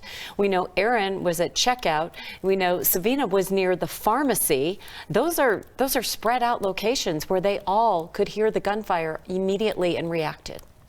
And to think, everybody at that point is making a decision about what do they think is going on and how can they survive it. But would you not say the vast majority of people that we have heard from tonight, their initial reaction was to help someone near them? Right. Help someone near them, and then out they go. Front door, back door, stop on the highway, pick people up, take them to the Denny's, take them up to 102nd and Grant where families were reuniting. We heard that just again and again and again, which is something terrible happens, immediately followed by people reaching out to the person near them, and away they go. Those images of somebody had a blanket around somebody else in the parking lot and people taking care of everyone. And I look at what Katie Eastman is saying, some of the reports she's sharing from where she is, where families were reuniting. And now families have also been told, go to the Thornton Police Department if you're looking for someone. But one of the things that I saw her say is someone said, I just need to see my son. You know, it's one thing to know that they're okay. I need to see them. I need to physically hug them and see them and connect with them in that way. We received a question not related to the shooting itself, but its impact on 9 News programming, and wanted to pass along the best answer that we had. We understand that we've preempted Blacklist tonight to bring you the information, the developments that we've learned within the last hour, including the fact that 2 men have died and a woman was injured. A very nice woman named Deb writes in, just curious if it's going to air at a later time. She even said, I do not want to appear uncaring. Thank you for the coverage. But she was just curious about this. We've been talking to the folks at NBC. At this point, we do not have a re-air time to share with you. Sometimes they'll be able to do that overnight. We do not have a time to share with you on a re-air of Blacklist. We'll pass that along if we have that. Our coverage at 9 o'clock is going to shift over to Channel 20 for our regularly scheduled news hour, and then 9 News at 10 will air here on 9 News. So NBC programming will resume at 9, but we'll have to find out about Blacklist and other programs. Correct. That have been interrupted. So here we are at this point, 2.5 hours after Thornton police put out the first word to people that something terrible had happened at the Thornton Supercenter. If you're just joining us, this is 98th and Grant. This is right along I-25, just to the east of the highway. It's that big shopping center, the Home Depot and Walmart and so on and so forth right there. The shooting inside the store. Inside the store, a number of folks have suggested it was off toward the garden center, but clearly audible to everybody who was in the store. People run for the exits. Following that point, someone who at least was believed to be a suspect by police there on scene comes out of the building, is taken into custody in the parking lot. Still no confirmation that the person that multiple witnesses have seen, video, photos of somebody being taken into custody, still no confirmation that that is the shooting suspect. And at that point, it was shortly after that police sent out the message, no active shooter, active scene, investigation continues, but no immediate threat there to people in the area. We're hoping to hear from them very soon. Suspect in custody, stand down, everybody. 2 adult males are deceased. A woman was also transported. We don't know if that woman was struck by any kind of gunfire or what injury or anything she sustained, and we don't have an update on her condition. We do know a RTD bus full of people, probably people that were inside the store or somewhere in the parking lot, have been taken to the Thornton Police Department. We head that way. That is where they're telling families to reunite. We know there's still plenty of cars in that parking lot and police doing their job, so it's going to be a while before people are able to connect with one another. We are still waiting for police to give us an update. We would like to share that information with you as soon as they're able to tell us what we know about a suspect and what happened where it potentially happened and the status of that woman's injuries. I'd said all the credit in the world to the Thornton police. We've seen the still images of them running toward the source of danger tonight, and additional kudos to them for not sharing a single word that we have later learned to be inaccurate. That is not a small thing, not in the age where everyone has a phone. Everyone has a phone, and everybody can share an opinion disguised as a fact or an observation or an eyewitness report. Everything that Thornton Police has told us up to this point has been accurate to the best of our knowledge, and I'm sure they want to hold to the same standard when they brief the media on camera for the first time, which could happen at any point. Now, if it happens in the 9 o'clock hour, you'll see it on Channel 20. If it happens in the 10 o'clock hour, you will see it on Channel 9. I think Matt Barnes is still the spokesperson there. He's typically the one who speaks for the department, although on a night like this, I would imagine that we might hear from the police chief or someone else like that. There are going to be so many stories that come out of that building tonight. Not talking about the shooter, talking about the people and how they reacted to protect friends and loved ones and people that they never knew. Sabina popping open the doors of the back of the Walmart as other people stream with her up and out. The woman in the van who stopped to pick her up and take others north up to the Denny's and give them all a hug as they got out of the van. Sabina, if you're still watching, reminder, we have that woman's number. So you call us later and we'll get you connected with her, because I know you wanted to thank her properly and get her name and so forth. But just radical kindness demonstrated by people in the face of a difficult situation tonight. And then there are going to be the inevitable questions to law enforcement in terms of what happened here tonight. Any shooting, especially a shooting that takes one life, let alone two, is not a run-of-the-mill shooting, but we also know that shootings are a matter of fact in America. They happen every single day. Most of them do not make the news. Had somebody asked tonight, why is this on the news? That's kind of a sad question to ask, but we might as well answer it while we're here. This shooting is on the news because it happened at a heavily populated public place filled with men, women, and children, and caused mass panic for hundreds, if not thousands of people. So that is the answer to the question, which I will assume was asked in earnestness, why is this shooting on the news? But there are shootings in our community, somewhere in the greater metro area, every single day. But this is one that impacted a lot of people who were within earshot of what went down at the Thornton Supercenter today. All of those people gathered in a place where that's the last thing they expected. They were just trying to go about their daily jobs, whatever it might be, if they were working at that Walmart. And we've seen so many employees standing out in that parking lot as well, comforting people, and people that just went about their day shopping. And as you said, they reacted. They protected that mother or that child or someone they didn't know, a stranger. Like we heard the story of the man that helped an older woman who might have been there alone and got her out of that store. A lot of great stories of what people could do in a moment like this, and they were beyond selfless. Indeed. And we will want to hear from Thornton Police, because we know that every law enforcement agency then gauges their response to this incident. How do they feel like they performed in this situation? What would they do differently in the future? How do they think this went? And every time you see a picture like this, we're going to go back to it again. And I know some people think this is touchy-feely stuff. This is real. The cops tell us this. The medical first responders tell us this. Talk to somebody. If you were there tonight or at any point in your life something has happened and this has taken you to a bad place, there is help out there. Colorado Crisis Services, we've been talking about the number all night. Talk to 38255. We're going to return, folks, to their regularly scheduled programming on 9 News. We'll update you on 9 News at 10, and we will head on over to 9 News at 9 on Channel 20. Thank you for being with us.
This is 9 News.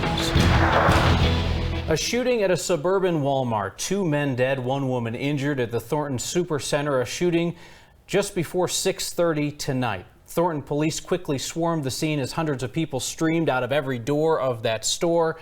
And they quickly told us about 30 minutes later, no active shooter. They have not confirmed that anyone was taken into custody, but that was something witnessed by a number of people there. Our Steve Stager is one of several reporters that we have at the scene who's been gathering information for hours. Steve, we expect to hear directly from Thornton Police shortly. And Kyle, we expect to hear from them right here, but I want to show you a bit of the scene right now. This is the Walmart directly behind me here.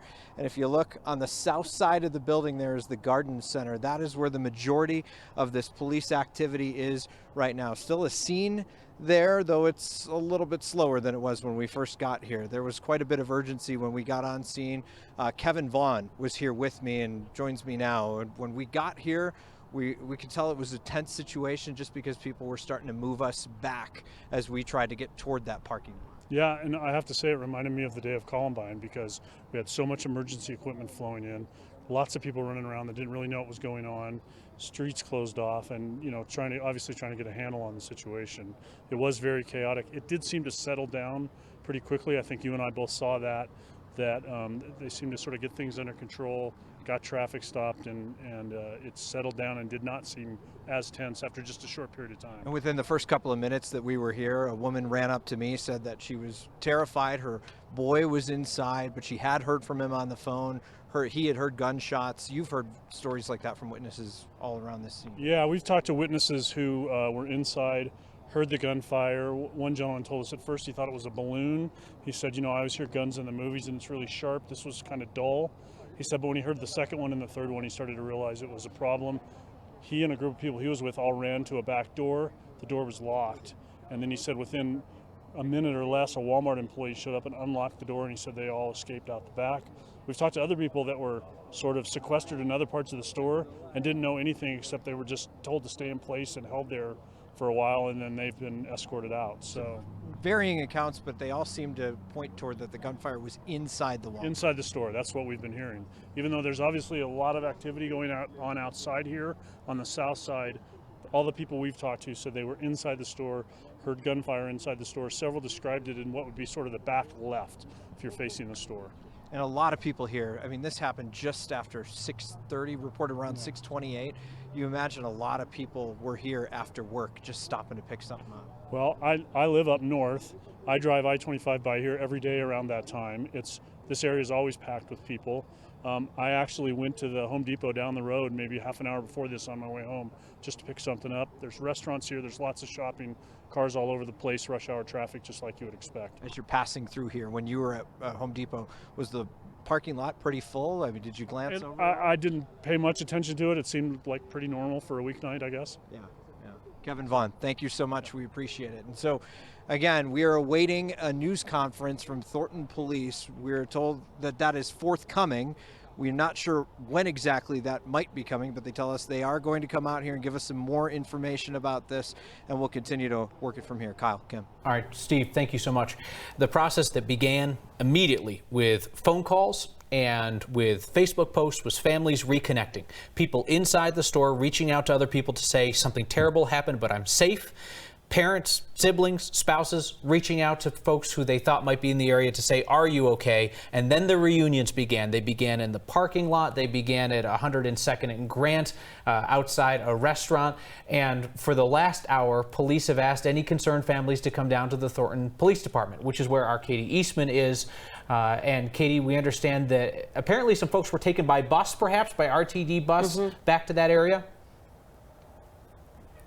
Yeah, Kyle, to give you an idea of just how many people were impacted, there were 2 RTD buses full of witnesses that were taken here to the Thornton Police Department. And we were told that they were immediately taken into, there are 2 buildings, the one right behind me, and there's one right across the parking lot from me, and they're just started to be questioned by Thornton Police. We've seen them being escorted in and out by members of the police department, and they've told us not to talk to them as they are questioning all of these people. I'm not sure how many can fit on one RTD bus, but I mean, that is dozens and dozens of witnesses. So this shooting has impacted a lot of people, and this is also where family members are coming to try to find their loved ones. Earlier, I spoke to a father who was searching for his daughter. She had gone to Walmart just to get a poster board for nursing school, and we spoke to him right as he was finding out whether or not she was okay. She's safe? Okay.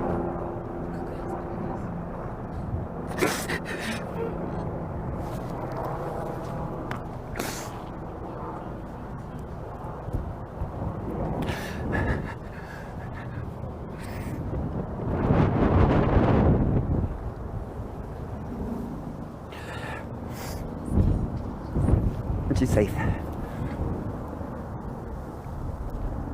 I'm sure they'll probably find her or get her or whatever. Me too.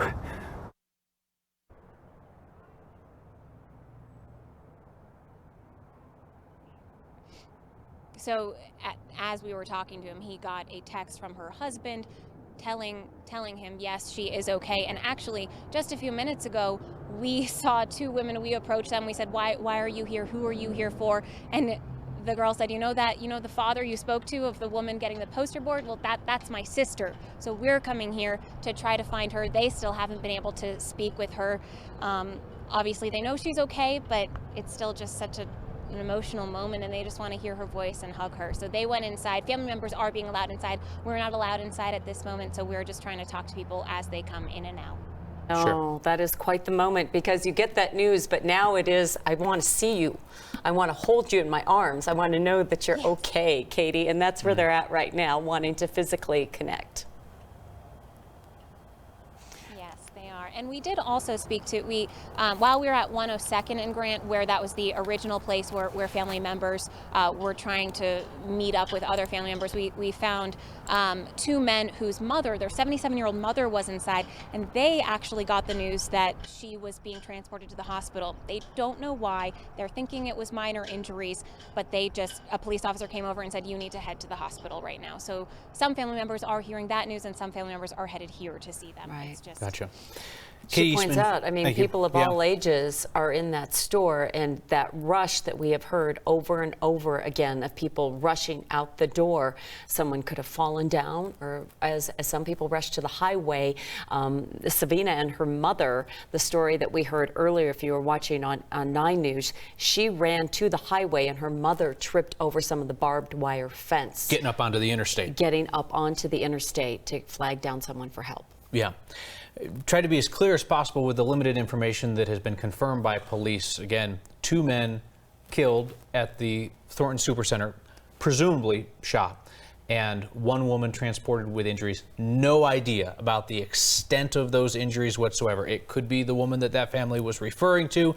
Perhaps that was deemed so minor that it wasn't even reported in the police tally. We're waiting for the official information from police to sort things out. 9 News reporter Anastasia Bolton is there in that same area tonight. And Anastasia, even before we heard from law enforcement officially that this was not an active shooter situation, you could tell simply by their postures that they had the situation under control quickly. Absolutely. As you and I both know over years of experience, the situation just looks different when there is somebody on the loose. However, I have to tell you, while walking up here, so we're at Grant and 98th, and I had to walk from 102nd because that's where the road is closed. You could still see police doing what they're supposed to be doing, which is cautiously blocking the road. And what I mean by that is that they have their long guns out, because really, until all of this is clear, that's what their procedure is to do. And all along Grant, from 102nd to 98th, there is just a number of people, either people who are walking out of Walmart, or there are just spectators and bystanders who live in the area who came out here just to see what's going on. But in terms of the people who were inside, we spoke with 2 gentlemen who were inside the Walmart at the time of the shooting, and this is how they described what they heard and what they saw. I went to the inside. When I checked something, I see a lot of noise, like somebody shooting, and I thought to the people, fire, fire. Let's go walking fast, and I go to the back, so the door is locked, so somebody helped me push the door strong because the people were outside. It sounded almost friendly, like I thought it was a balloon pop. It wasn't sharp or anything, but I think for me it registered when we got to the exit and it was actually locked, and I saw people running in the opposite direction because we couldn't go out the door. So to me, that's when it registered, and that's when you start thinking about like what's going to happen. So in terms of response here, obviously what you could see behind me is a bunch of darkness and a bunch of lights. Multiple police departments are here and jurisdictions trying to help Thornton put this all together. We know that the ATF is here, which is not unusual. They're sort of the gun police, to put it plainly. They are here on the ground right now in just the assisting capacity. What they typically do, of course, they look at the history of the guns, if guns were used. Obviously, we're assuming that guns were used because of how the witnesses are describing what they heard. So they can trace those guns, if they were purchased legally and how many shots were fired. But all of those things will come later because this is sort of the initial few hours of trying to round all of this up. A few minutes ago, I mentioned to you guys that I saw a bus full of people driving sort of that way, and I did hear Katie Eastman see the buses at the Thornton Police Department. I know, at least according to the RTD, that 48 people were on one of those buses. They were escorted by the police department, and they were witnesses to this. So typically what happens, they're taken inside and they're interviewed. Their statements are taken for what could be a criminal case, if there is one, depending on who that surviving person in the hospital is who was transported. Kyle, Kim? Anastasia, thank you. As we pointed out earlier, it's 6-something in the evening, and there are lots of people at that checkout area or in the store still shopping. We have heard from people at all different locations in this store that heard the shots, and as Anastasia just reported, Aaron Stevens has that video that we shared earlier. He took this video after he exited. He was at the checkout area. He took this video. He said he went out the north side near McDonald's.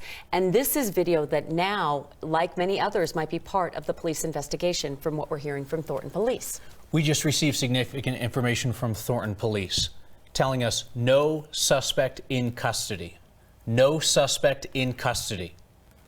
Again, this has been the question that we've had all night, and the hesitancy to show the video in the face of the man who was taken down outside the store, because you never know in these situations, was it a mistake? Was it a precaution? Were they sure that this was the guy? Matt Barnes from Thornton Police just told our reporters there on the scene, no suspect in custody. So what does that lead us to believe? We don't know. We also know that Thornton Police detectives are reviewing security footage and witnesses being interviewed, which we expect with assistance about the suspect. We know that every Walmart and every store in any other location has video of people coming and going, and they're probably looking at that video as well. I want to give you the exact words of Thornton Police before we step away.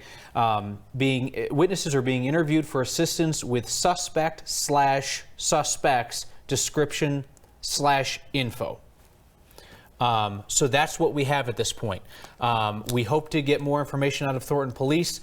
First among it being any danger to the public, any specific danger to the public. And that typically for law enforcement comes down to a question of, was there something going on in that store that was a particular beef, one person with another, or do they think that this could be random and there's a greater threat to the public? That is the question that our folks are asking Thornton Police right now.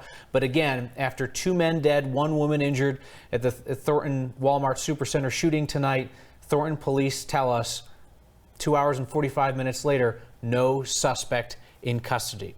Our coverage resumes after this.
5 minutes ago, Thornton police spokesperson told our Steve Steger, no suspect in custody. And all of a sudden, everything that we have wondered about gets turned in a new direction. I hope things have been clear throughout this evening. Since the shooting where 2 men were killed, 1 woman was injured at the Thornton Supercenter at 98th and Grant, that we simply didn't know about suspect information. And now we hear no suspect in custody. Steve Steger is out there, has been throughout the evening. Steve, Thornton police didn't want to say much more than that to you. They did not, and they told me that part of the reason that this briefing is being delayed is because they are developing suspect information to put out to the public. But again, they say suspect not in custody is the word from Matt Barnes with Thornton Police, telling me that just maybe about 5 minutes ago. You see the scene is still pretty active here. We did see a lot of police kind of combing the area around here, even SWAT kind of combing the area in the last 2 hours or so. You imagine they're going around and trying to find as much surveillance video as they can. So there's a bank right behind us. They were kind of taking a look at the upper part of the bank, kind of the overhang, looking for a camera there to see if they could potentially find any surveillance video that might help them in this investigation. But again, the word from Thornton Police, no suspect in custody at this time.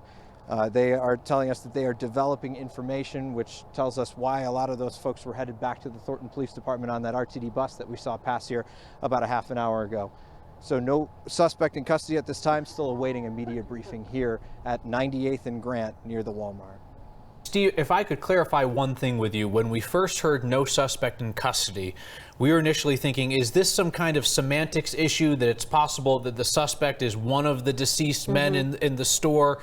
But every indication that you get is pointing toward an active search for suspect or suspects. So when I asked, is the suspect deceased, the only answer I got was suspect not in custody from Matt Barnes. You can imagine that this is a very active scene right now, and they're trying to gather as much information as they can. Matt Barnes is not working this scene right now, but he's following it remotely. He has another public information officer on scene here who's about to, or who will brief the media at some point after they get some of that information, Kyle. Wow. Well, that is a stunner, because we're trying to sort through the information that we have, and that's why we haven't shared some of the images from the still photographer. Although Aaron reported and showed us with his video that he took of somebody that it looked like police were making some kind of an arrest from his vantage point, but he had no idea. Like he said, I don't know. They were surrounded by one person, and that's why we didn't want to share those still photographs, because we did not know if that person was being arrested. Yeah, and we understand people might disagree with the choices that we make editorially. Try to explain them to you in terms of why we don't do things. In this case, one only needs to look back to, say, the Boston Marathon bombing to see how many people's photos were put before the public as possible suspects and then turned out not to be. And that turns the course of somebody's life right there. So that's the reason why we didn't show you the photo earlier on of the suspect's face or the person's face during the apprehension, because now Thorne police say that person wasn't a suspect. So it's going to be a while before we hear from them about exactly what happened. We still do not know where in the store the shots were fired. We have heard from people that were in various locations hearing the shots. No one has said they saw somebody with a weapon. And we're no closer to understanding the why of it, which we know is very important to people as well, and will come with time. We'll be right back.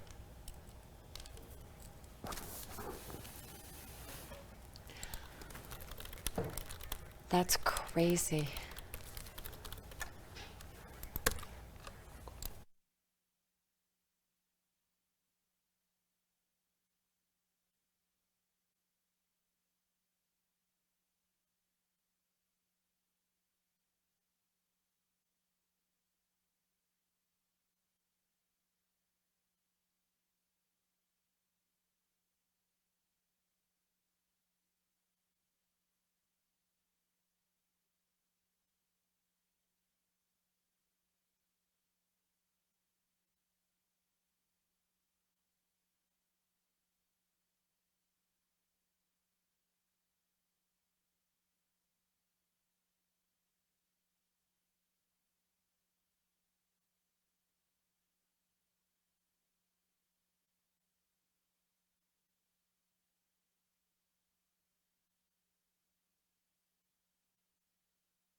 We want to get to some other news tonight, and we'll get back to Thornton in a bit. A major crash tonight in the South Metro area shut down I-25 at the tail end of the rush.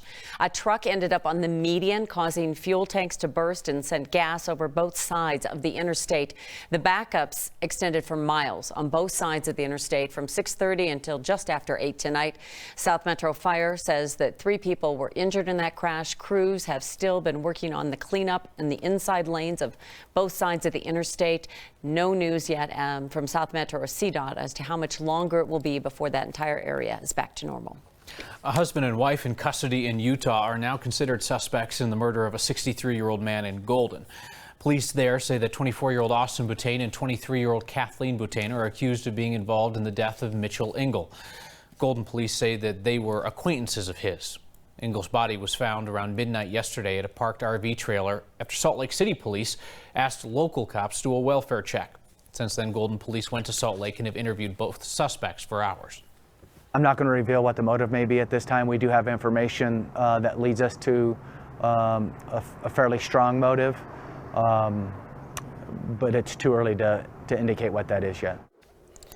University of Utah police investigators say that Austin Butane admitted to shooting and killing a student for his car earlier this week. A second person managed to get away.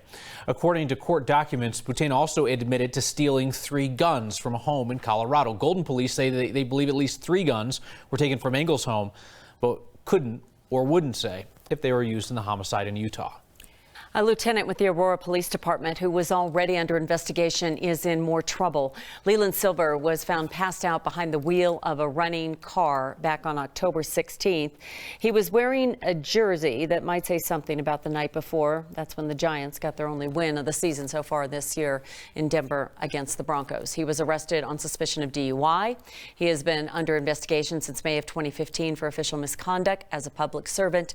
Silver was supposed to have a hearing on that issue yesterday. It's been postponed until December to deal with the other problems. Investigators in Arapahoe County have put a name now to the purple-haired woman we told you they were looking for in connection with the shooting. The sheriff's office got an arrest warrant today for 34-year-old Jacqueline Lucero. She's the suspect in the killing of 30-year-old Adolf Arellano. Police say that he was shot Monday in a parking lot near the Highline Canal near Broadway and Arapahoe. He later died at the hospital. Lucero is 5'7", weighs 140 pounds, brown eyes and brown hair, last seen dyed purple.